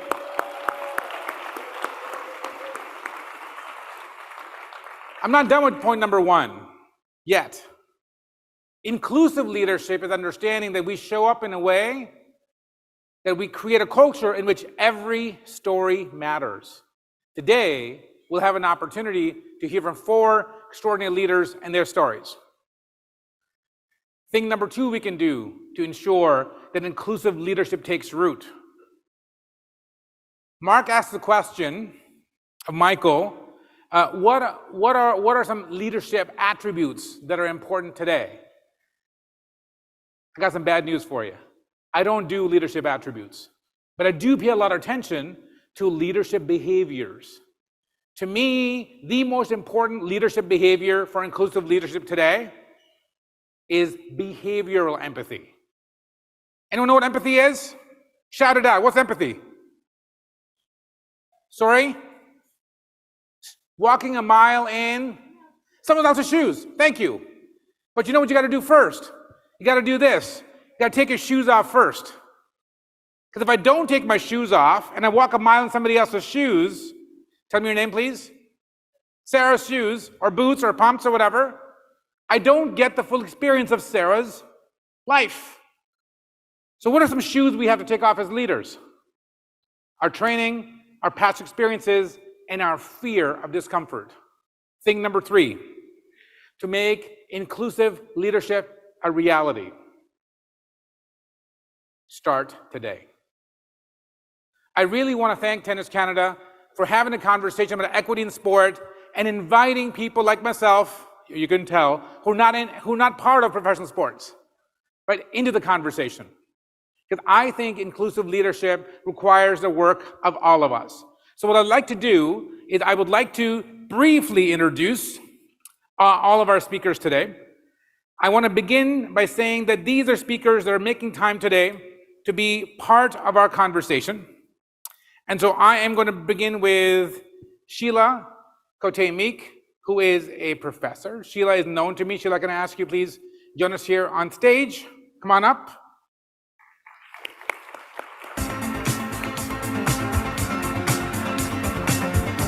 Sheila is a scholar who brings to life our work on indigeneity, on culture, and on leadership. I can't think of someone better to throw this to than Sheila. Sheila, welcome back. Thanks, Nouman. So, bonjour, kwei. Warm greetings, everyone. Thank you for joining us here today on this panel for what I believe is an essential to our progress in society. My topic is around intersectionality and why it matters, and looking at ways to broaden our understanding of equity. My role on this panel is to set a context for understanding that and why it matters. So in the next 10 minutes, I will discuss intersectionality and how it broadens our perspective on equity, but also calls us to work towards building a more inclusive world for us all. And when I say broadening, I mean we need to think about equity across all sectors and not just in sport, but also in other areas. So for example, education, business, and so forth, and in general society. But first, I just want to start with a personal story. Like many of you, I have multiple ways of describing and identifying who I am. But first and foremost, my identity is as an Anishinaabe Kwe, an Indigenous woman. But I'm also a gay Indigenous woman, a partner, a mother, a professor, an auntie, and a caretaker of my elderly father, as well as being a university professor, just to name a few, but you get the picture, right? Each of these identities influence how others see me and interpret me in the world around me, but they also shape how I experience the world around me. For example, my experiences growing up as a mixed-race Indigenous girl presented a number of complexities, including various forms of racism and discrimination. So for example, despite doing extremely well in school, in my K to 12 years, I was actually told a number of times that I wasn't university material. But hey, here I am teaching at the university. So despite the challenges and some of the experiences in my life that were quite traumatic, these have also had a huge influence on me, who I've become, and the work I do in post-secondary education, where I vowed to break down barriers for those who were marginalized in society, including Indigenous, Black, racialized students, as well as students living with a disability. My work in post-secondary education has also taught me that we cannot separate the multiple identities that we hold, and we need to consider how racism and discrimination interconnect and overlap in the way that they operate. So I ask you just to take one moment and think about your own identities, and think about your age, your race, your ethnicity, your nationality, your sexual orientation, your gender identity, any sport identity that you hold, ability, class, etc. Think about those experiences and how they've shaped who you've become. Think about those experiences and how people react to you or respond to you as a person. So what exactly is intersectionality? So intersectionality was a term that was coined by a woman by the name of Kimberly Crenshaw, and recognizes how various social identities, such as race, gender, class, sexuality, disability, and others intersect and overlap and shape our individual experiences as well as the opportunities. She challenged us to see that our identities are multifaceted, connected, and they cannot be isolated from one another. Intersectionality matters because often what happens in our commitments to equity and justice is that we tend to focus on one aspect of a person's identity, for example, gender, which is often equated with only men and women, leaving out transgendered and non-binary persons. This actually creates silos in our understanding. These silos not only limit our perspectives, but they also tend to lead us to overlook the unique challenges and experiences faced by individuals who belong to multiple marginalized groups. Think about how an Indigenous woman's experience might differ from that of a non-Indigenous woman. Intersectionality allows us to break down these silos and develop a more comprehensive approach to equity and social change. In the post-secondary education system, it is imperative that we make space for diverse and the multiplicity of peoples, experiences, as well as identities, if we are at all intent on addressing the inequities that exist in our society. We cannot simply stop at addressing gender inequities. It goes far deeper and far farther than that. Our understanding also must confront the concept of privilege. And to be really clear, privilege does not mean that you haven't faced hardships yourself. Rather, it means that certain aspects of your identity have not historically been targeted for discrimination. So while I have experienced a number of barriers and discriminatory behaviors in achieving my own education, as well as in my career into senior administration, I also need to acknowledge the privilege that I do hold in being a university professor. Acknowledging our privilege in society is actually really critical to fostering understanding, recognizing disparities, and working to remove barriers so that people can participate fully. Let's look at the real-world impact of intersectionality. Consider how an Indigenous woman might face unique challenges in the education system compared to her non-Indigenous counterparts, or even a racialized man.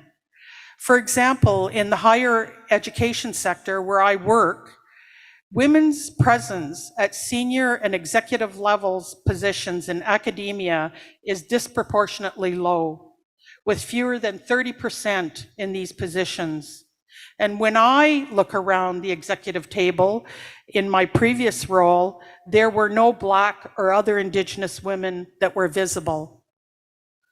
Melinda Smith, in 2019 study on U15 presidents, found that the president's executive tables were largely made up of white persons, at a rate of 90%. And while the gender gap has been closing, so for example, 60% male and 40% female in senior leadership positions, an intersectionality analysis further shows that 40% of those women were primarily white, and visible minorities, Indigenous and Black women were not visible. So we still have a lot of work to do across all sectors of society. Indigenous women, and men are notable for their absence, and there was a persistent data gap on persons with disabilities. These findings point to the fact that a number of other studies do, which is that leadership teams do not yet reflect the diversity that exists in the Canadian population. So intersectionality helps us understand these nuances and the interplay between racism and sexism, as well as a number of other isms. And that enables us to address the deeper systemic issues that exist in broader society. Of course, intersectionality is not without its challenges. Many people resist the concept because it is complicated, and it complicates conversations about equity.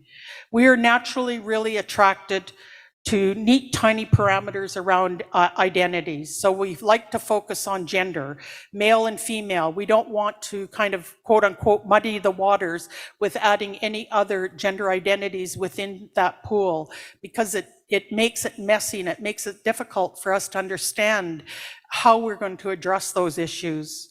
But it doesn't mean that we should stop there. Now, I would like you to think about how we can apply intersectionality in our daily lives and in the work towards creating a better, more equitable society. And here are a few actionable steps to take. So 1, take the time to listen and learn courageously. I heard that word used, I think, on the first panel today. Be courageous. Step outside your comfort zones.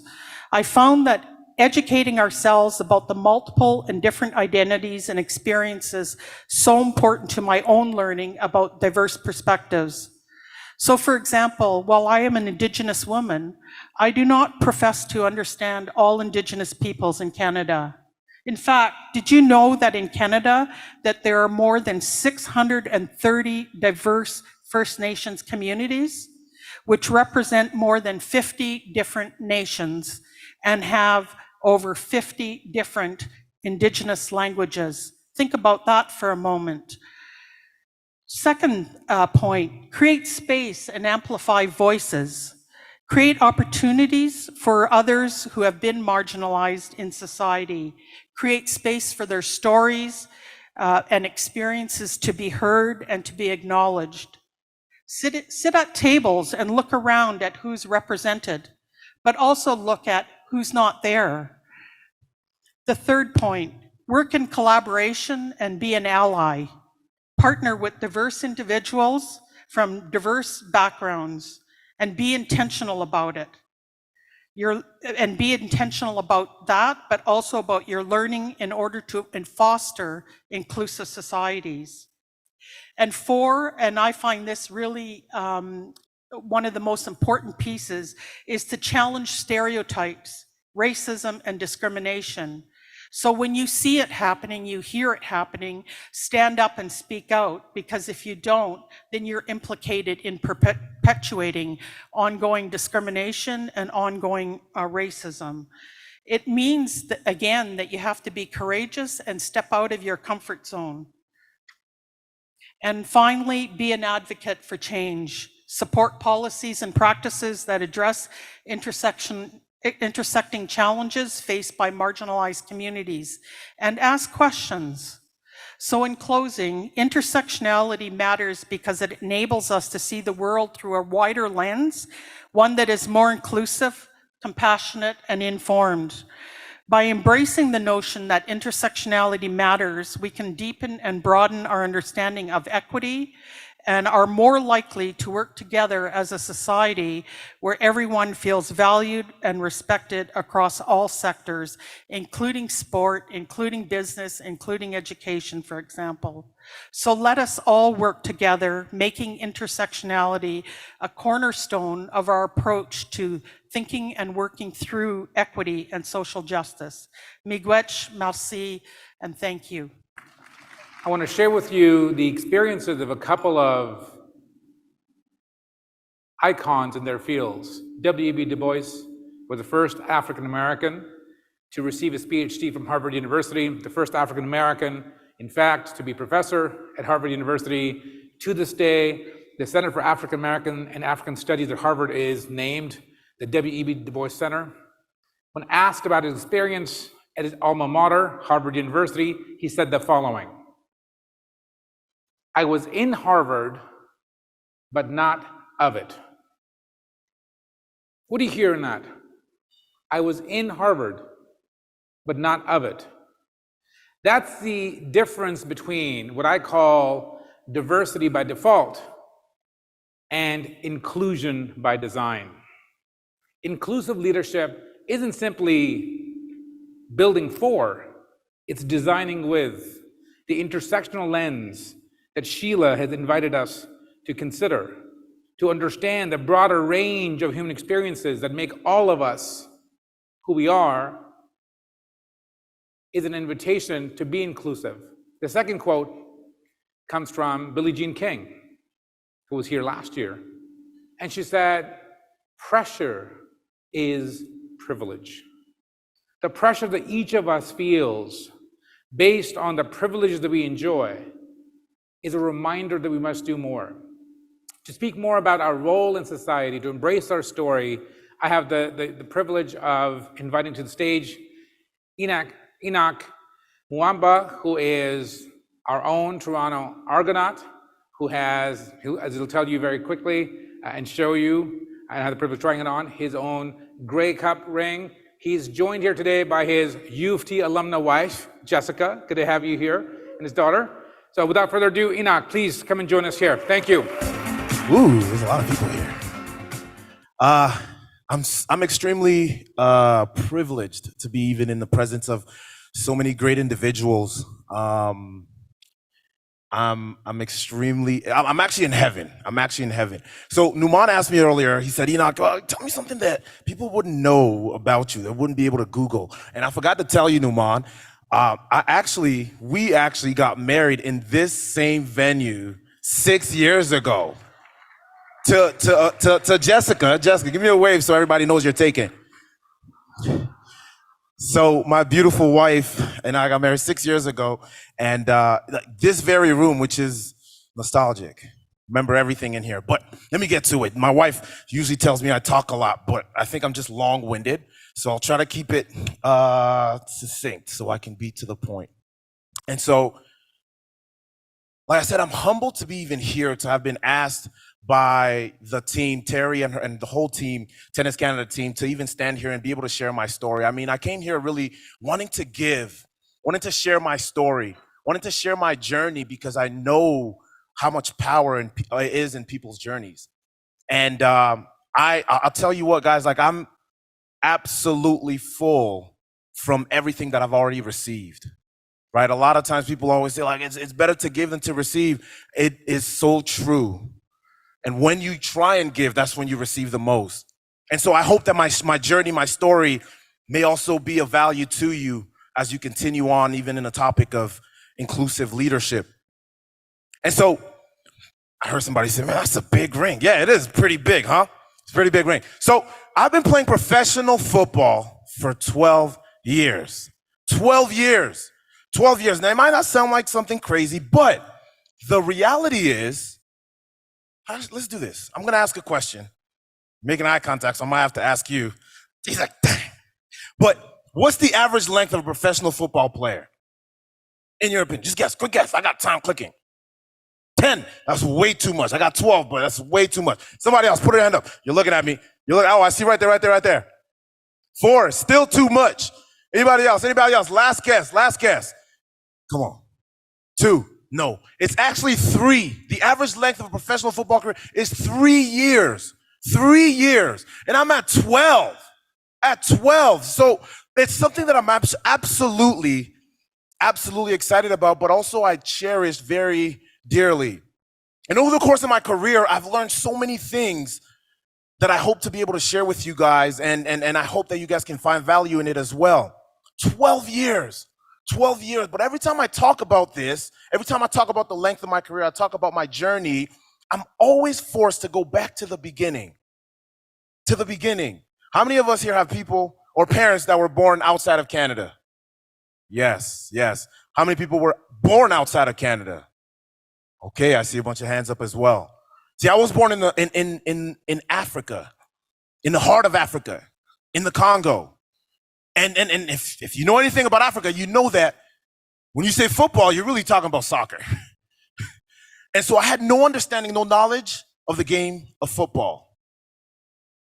And it was only because of the boldness of my parent who chose to leave the Congo in hopes of a better future for their kids. I have 2 brothers. I'm the second of 3 boys.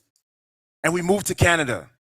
We lived in Montreal for a few years, and I fell in love with multiple sports. I mean, basketball, hockey, track, you name it. I played all kinds of sports, except for football.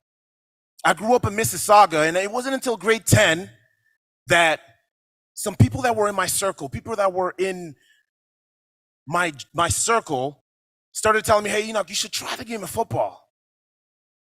I absolutely did not like football. I didn't know too much about it, but I didn't like it. But the reason why, because I'm sure some of you guys are like, 12 years, this guy's crazy. Yes, I think you have to be a little bit crazy to play football for as long as I have at least. But it's so physical, and that was one of the things that I didn't want to be a part of. And so I was so afraid, I took a leap of faith. I'm gonna be really quickly. This is exactly how it went. I remember my coach came, he said, okay, Enoch, you're gonna try football, right? I said, yes, okay. He said, you're gonna be a running back. You don't have to know much about the game. I'm just gonna talk about it. He said, you're gonna be a running back. I said, okay, cool. He said, okay, so you're gonna stand here. When the guy in front of you, his name is a quarterback, he's gonna hand you the ball, this weird shaped looking ball. You're gonna run all the way over there. See that big thick white line? I said, yes. He said, okay, once you cross that, it's a good thing for us. I said, okay, simple enough, easy, right? But he forgot to tell me there'll be 12 people angry for no apparent reason that will want to come and break every single bone in my body. Like every single bone. And they would run. Here's the crazy thing, guys. Here's the crazy thing. I got the ball. I remember like it was yesterday. I started to run in absolute fear. In absolute fear. And the truth is, my first success that I experienced in football was me running in fear. Here's the lesson. I don't know where you find yourself today. I don't know how experienced you might be. I don't know what your goals are. I don't know what you want to accomplish. You might feel maybe not qualified enough, not able to do it. You don't have enough time. You might be scared, but keep going. Keep running. If you can't run, walk. If you can't walk, crawl, but by any means, keep moving. Because the truth is, the opposite of success, the opposite of greatness is not failure. The opposite of success is actually complacency, lack of movement, lack of growth. And I learned that very early on in my career. But it was only because I was able to surround myself with the right people. I created the right community around me to instill in me the confidence and the courage to take a leap of faith. The same leap of faith that my parents took when they decided to start over with their kids. And I took that. And I would always remember that as I continue to grow and grow in my career and grow in my profession. Let's see, I played in multiple cities. I mean, Winnipeg, Indianapolis, Saskatchewan, Montreal, Dallas, and now I'm home in Toronto. And we won a Grey Cup ring, a championship ring. Yeah, thank you, thank you, thank you. And it's amazing.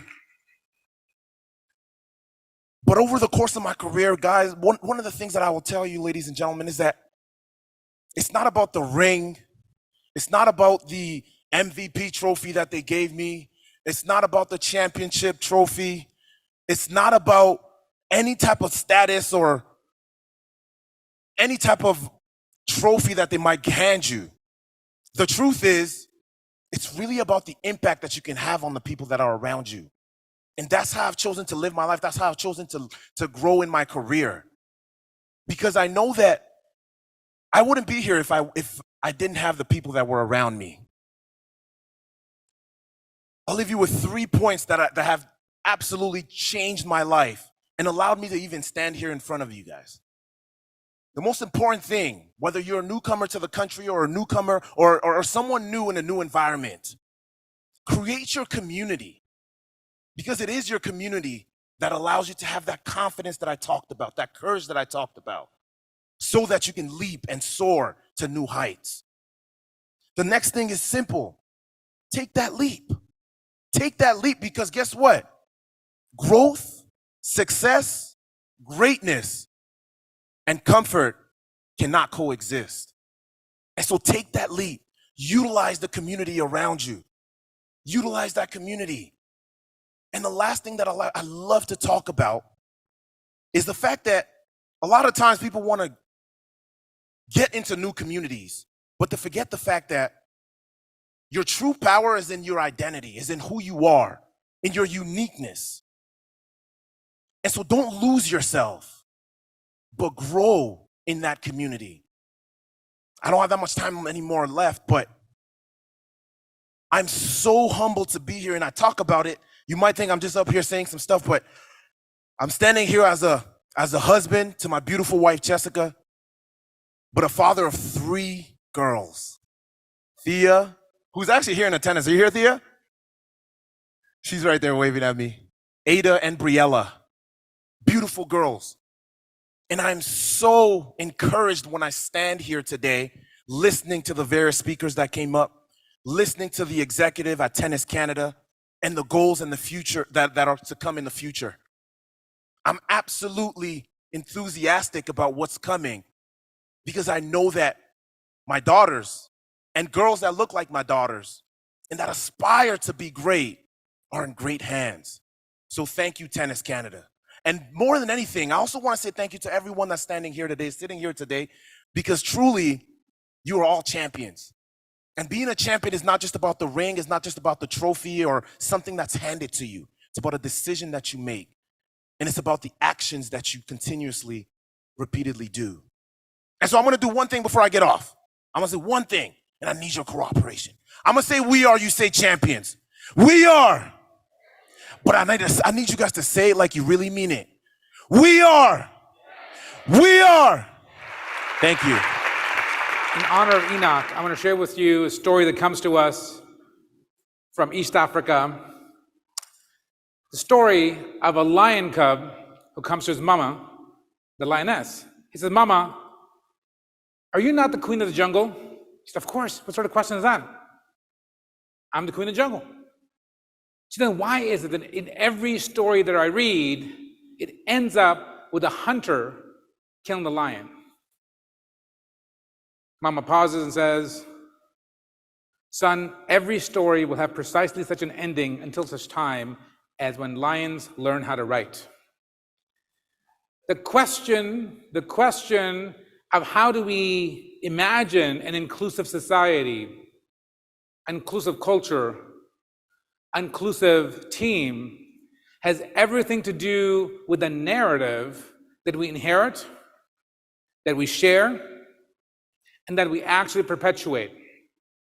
To give us a broader lens on this, we have the privilege of hearing from Rabia Khadr, who has been an incredible activist, leader, and champion around disability, around race, around faith, and around community.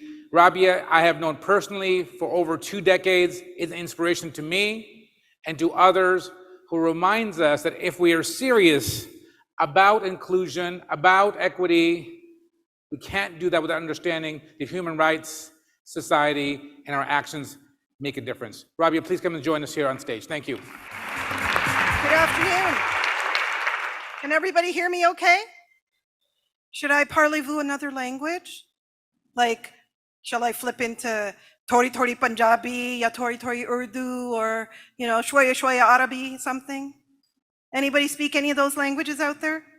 There are many languages that I could accommodate people in, but I need you to accommodate me, and some of you have tuned into that by giving me verbal cues. So an aspect of accessibility is accommodation. So just for your information, I'm hiding a little earphone because I don't like wireless stuff. I'm pretending to look at my screen, but I have my notes on here that I'm listening to. Now, correction, I've known Nouman Ashraf for more than 3 decades, and he's the guy who I go telling behind his back, every decade or so we meet somewhere at some event, but I attribute some of my community activism to because he suckered me into running the Muslim Students Association at U of T from behind. I believed in leadership from behind back then. And then I decided that, you know what? If I really want to get the job done, I have to stand up front. So thank God I grew up in Canada, because Canada is the best and I have the right to voice for more and make it even better. I am Rabia Khadr. I'm a hyphen with many hijabs. I am a Muslim, Punjabi, Pakistani, Canadian woman, wife, mother, activist, advocate, daughter of aging parents, sister to siblings with disabilities, mother of 4 adults, and I happen to have a disability. I'm blind. This is intersectionality. Some aspects of who I am are visible, and some are not. So you see my race. You see my faith because I choose to visibly express it. I identify as a female. You know my gender. As racialized women, add the faith and disability aspect to that, I am quadruply disadvantaged in our privileged society. And it is indeed a privilege to be at such an event. Doors traditionally have not been open to us in these spaces due to racism, classism, sexism, ableism, so on and so forth. And some of that is changing, and it does take champions. I know that there are many champions in this space who have been talking to all of this today. So I said, thank God I grew up in Canada because it's the best and I have the right to voice for more and make it even better. But it wasn't always better for me. As a child with a disability going through the school system of immigrant parents, as an immigrant child, my parents didn't know the system. They didn't know how to advocate for me. I had to learn to advocate. I was excluded in a majority neighborhood where I was the visible minority, and on top of that, we were a bunch of kids with disabilities in the family. We were labeled in all kinds of ways. I wasn't picked to play, street soccer with my neighbors. I was always sidelined. In school, in gym class, I was often excluded. I was the last to be assigned a team because nobody wanted me on the baseball team or, whatever other sports we played back then. I came last in cross country And boy, were the teachers excited because I finished the race. I had some usable vision, so I faked my way through life a lot. To me, every obstacle I have learned over time is an opportunity. Through the experiences of exclusion that I had, I chose to dedicate my life, taking my lived experience to ensure accessibility, equity, justice, and inclusion for all, including my children. So as a mother who's blind, I didn't want my kids to be left out of things because people would assume it was because of my disability. When I was in school, I didn't take part in swimming because to me, wearing a bathing suit was culturally and spiritually not comfortable. I didn't know how to go home and tell my parents I need a bathing suit. They would be like, oh, Beshadam, like shame on you, you know, that kind of thing. Cultural context. So I ended up not knowing how to communicate that to my school. I also found the swimming environment, the pool, very dark and dingy. It was very difficult for me to see. The teachers and administration assumed that my family was too poor to afford a bathing suit for me. So I was sidelined. I was sidelined on many, many occasions when it came to sports and recreation and other such creative academic experiences. But somehow I turned out to be a cocky adult as a result of all those experiences and learned to voice for myself and others. So when my kids were old enough to start participating in sport, I sought out opportunities. There was a Muslim women's swim program that I got involved with another friend of mine who had a disability. And we improved that program. We started to run that program with the city of Mississauga, advocating for appropriate access to change rooms and a little more privacy and dignity. And fun story, how equity and accessibility works. So we used to cover up the windows and eventually they installed drapes. And one day I was sitting there and a group came in and I said, oh, sorry, we have a private booking. You can't access the pool right now. And this gentleman said to me, oh, we're a private booking too. I said, oh, birthday party? He goes, no, we are naturalists, the roaming bears. I said, hey, whatever works for you. He said, you know, you guys don't want people looking in. People don't want to look in at us. So that is equity, accessibility, and inclusion. We benefited from the blinds being up, and everybody else benefited from the roaming bears being in there, bare, with the blinds being up. So accessibility and equity, justice, inclusion, all of this takes creativity. The adults in my life were not creative. Teachers, principal, administration, throughout various opportunities, I was excluded in different ways. My children swam because I made sure there was a program that they could. Eventually, the city added a program to their regular recreation schedule that has a women-only component. Our girls went as far as some of the lifeguarding courses because Ontario's Swim for Life added and lifeguarding program, I can't remember the association now, sorry guys, made a pilot project where we trained lifeguards, in fact, who often don't have those opportunities.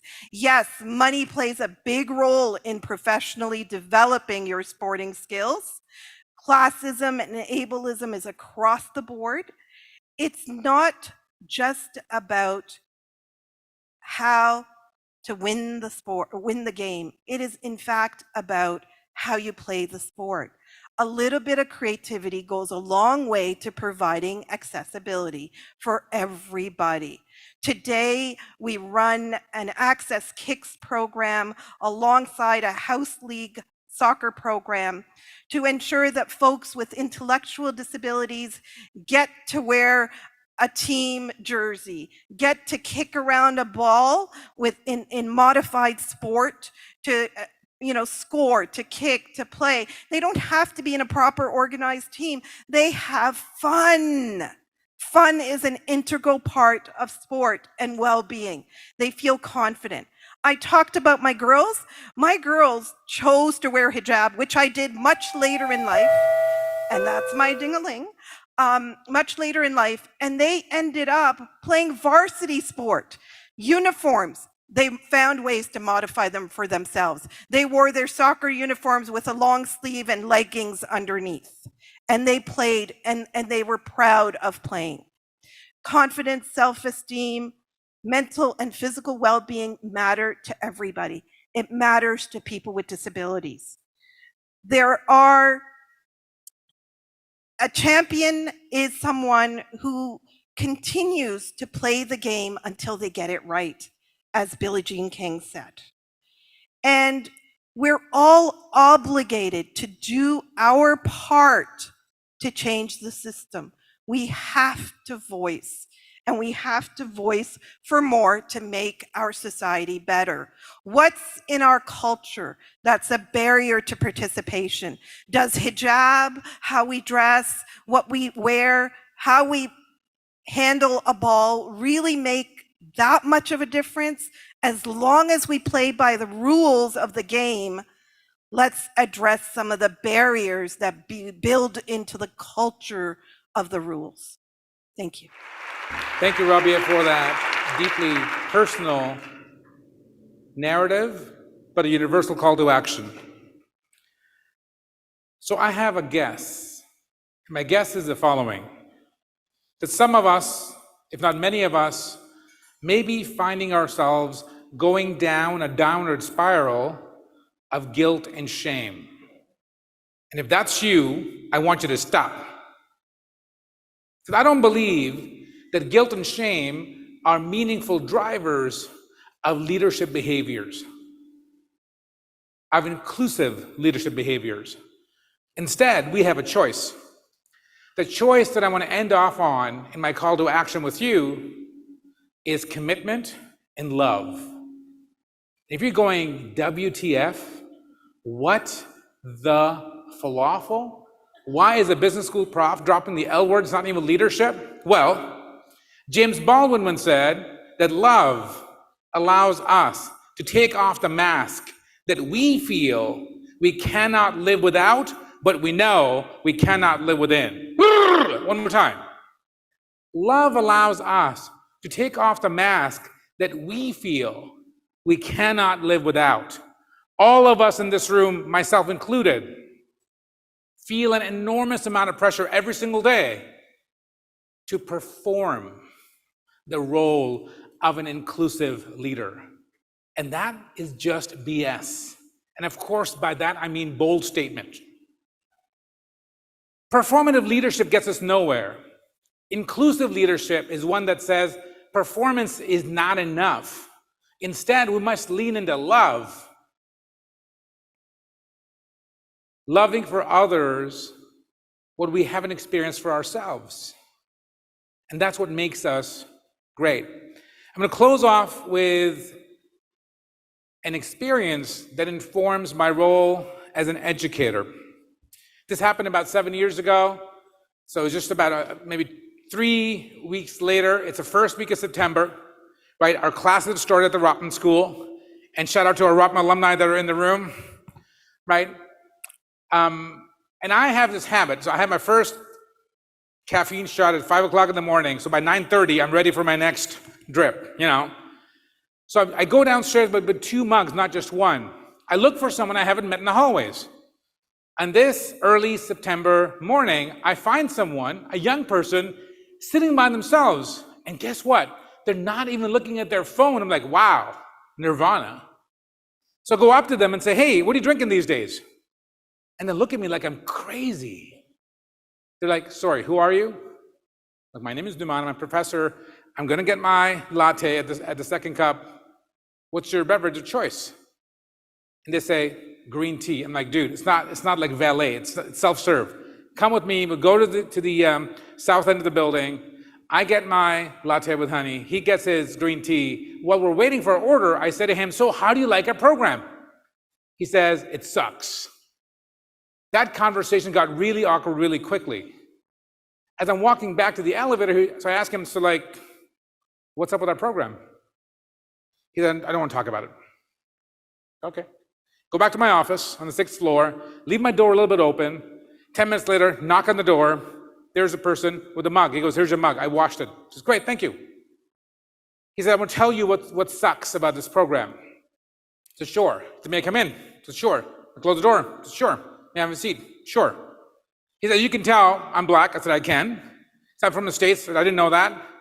He said, I'm also gay, but I haven't come out to my team members with whom I spend upward of 8 to 10 hours a day at Rotman, and I don't feel that I can. That's why your program sucks. I said, okay. As he's getting up to leave, I say to him, are you going to do something about it? He said, what should I do? I said, whoa, whoa, whoa. I don't do that anymore. I got teenagers. I've learned my lesson. I said, is there someone in the program, in your team that you could talk to? He goes, yes, there's this person. Her name is Bryn. So we do a little role play. I play him, he plays Bryn, he plays himself, I play Bryn. Day 2, I go downstairs, Buddy is looking for me, right? I come out of the elevator, he yells at me, he goes, it's not a thing. I'm like, what? He goes, it's not a thing. So what are you talking about? He said, I told him, he said, yeah, we do. What do you want us to do, throw you a party? Time out. Why was this student, a grad student, an elite program, worried about sharing his full self with his team members? Because of what both Sheila and Rabia mentioned, past experiences, where they have been told they don't belong, they're not good enough, and so on and so forth. This student became a founder of one of our most successful clubs. It's called Letters. Get it? LGBTQ2S+, Letters. He was recognized as one of those leaders to watch out for in the future. And guess what? I was there at his graduation, commencement like this, give him a big bear hug. Then I leave for the month of July. I come back, there's a card under my door. I'm like, finally, my ship has come in. I open the card expecting sequential, non-denominational bills anyways. It was a card, like not even a gift card, like a card. It's from him. It says, dear Professor Ashraf, today is my last day in Canada. I wanted to slip this card under your door when I knew you wouldn't be there. What I didn't tell you was that the day that you interrupted me in mid-thought, I was sitting by myself on the main floor of the Rotman School, was the day after my breakup with my long-term partner. In that moment in time, I was actively contemplating suicide. Whatever you choose to do, never stop having coffee with random strangers in your building. Inclusive leadership isn't about having this multi-year plan, a strategy. It begins with behavioral empathy, our commitment to understanding what the narratives, experiences, and obstacles that others face are day to day. I want to say to you, this matters even more in sport, because there was a time when athletes were spokespeople in and across their various dimensions, on the field and off the field. I think it's time for us to ask for that time back. It is important for you and I to recognize that all of us have privileges in the various domains in which we play. I use that term very, very deliberately.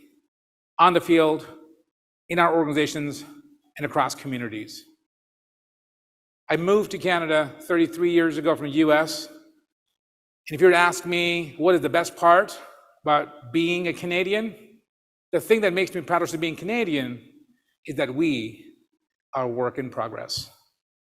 It is our responsibility to keep on doing that in a way that we can do with inclusion, with equity, and justice. Thank you very much. Hi, Unmatched. I'm Milos Raonic. I'm Casper Ruud, and I'm all in for equity. I'm Stefanos Tsitsipas, and I'm all in for equity. Well, I think equity is important because giving the equal opportunity for both men and women are something that we need to kind of address. Yeah, I'm a huge advocate for that. Obviously, I love women's sports. I mean, I think everyone can agree with me to this. I mean, putting in the same time, same effort, and purse should be the same for that. 2023, that's the year we live in, and I think tennis is maybe the sport that is the furthest on the subject. So I think tennis is doing a lot of good things, and I think other sports should maybe look up to tennis as a good role model. I think 50 years at the Open we're celebrating, so that's super big, and I'm so close to so many great female athletes across the board, and I just love seeing what they're doing. Big fans, and I just want them to get the same that we get, and I think it's a pretty simple concept. Stand by VOG, go back to PowerPoint. Today's speakers have all been amazing. You guys have been amazing. We are down the home stretch, but we have a surprise for you. So stay where you are. We wouldn't be here if advancing gender equity in sport was easy. So it will take everyone in this room and beyond to work together to continue making change. We hope that today has inspired you to share and act on what you've learned. I'd like to invite one last time Ula Ubani back to the stage to share her final remarks. And then here's a little surprise for you. I'm going to bring out my inner Oprah. So if that's a little hint, stay where you are. On behalf of Tennis Canada, please welcome, and it's not a car, okay? It's not a car. Please help me welcome one more time the lovely Ula Ubani. Okay, we're almost done. And I have to say what an awesome day for me. I have a lot of trouble sitting in one place for very long, and I was not distracted one bit. So thank you very, very much. And I just want to go through a few thank yous quickly. First of all, thank you to Michael Downey. I'm trying to see if he might have run over to the actual stadium, but thank you for his commitment to equity and to all of his very long years for Tennis Canada. Thank you to our associate sponsors, Kashmir, and I am going to read them so I don't miss anybody. Kashmir, Sobeys, Arid and Bearless LLP, Motorola, and Sherry Shannon Vanstone. Thank you to our social partners, YouGov, Canadian Women in Sport, and The Greater. I think it's The Greater Good. Thank you, Hazel May, for being such a wonderful and gracious host with all of your time, keeping us moving. Thank you to the Unmatched Steering Committee, who have been working since January to get this going. So Mark Tewksbury, Leanne Nicole, Matthew Logley, Diane Weatherby, and Sherry Shannon Vanstone.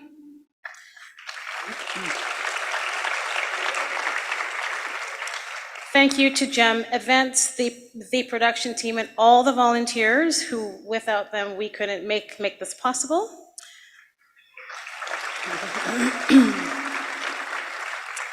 And thank you to all of you for sticking it out, being here for the whole afternoon. It's been jam-packed. And just a couple of things that, as I was actually paying attention, and maybe that's why I paid attention, because I had to come back here, so I had to actually really, really focus.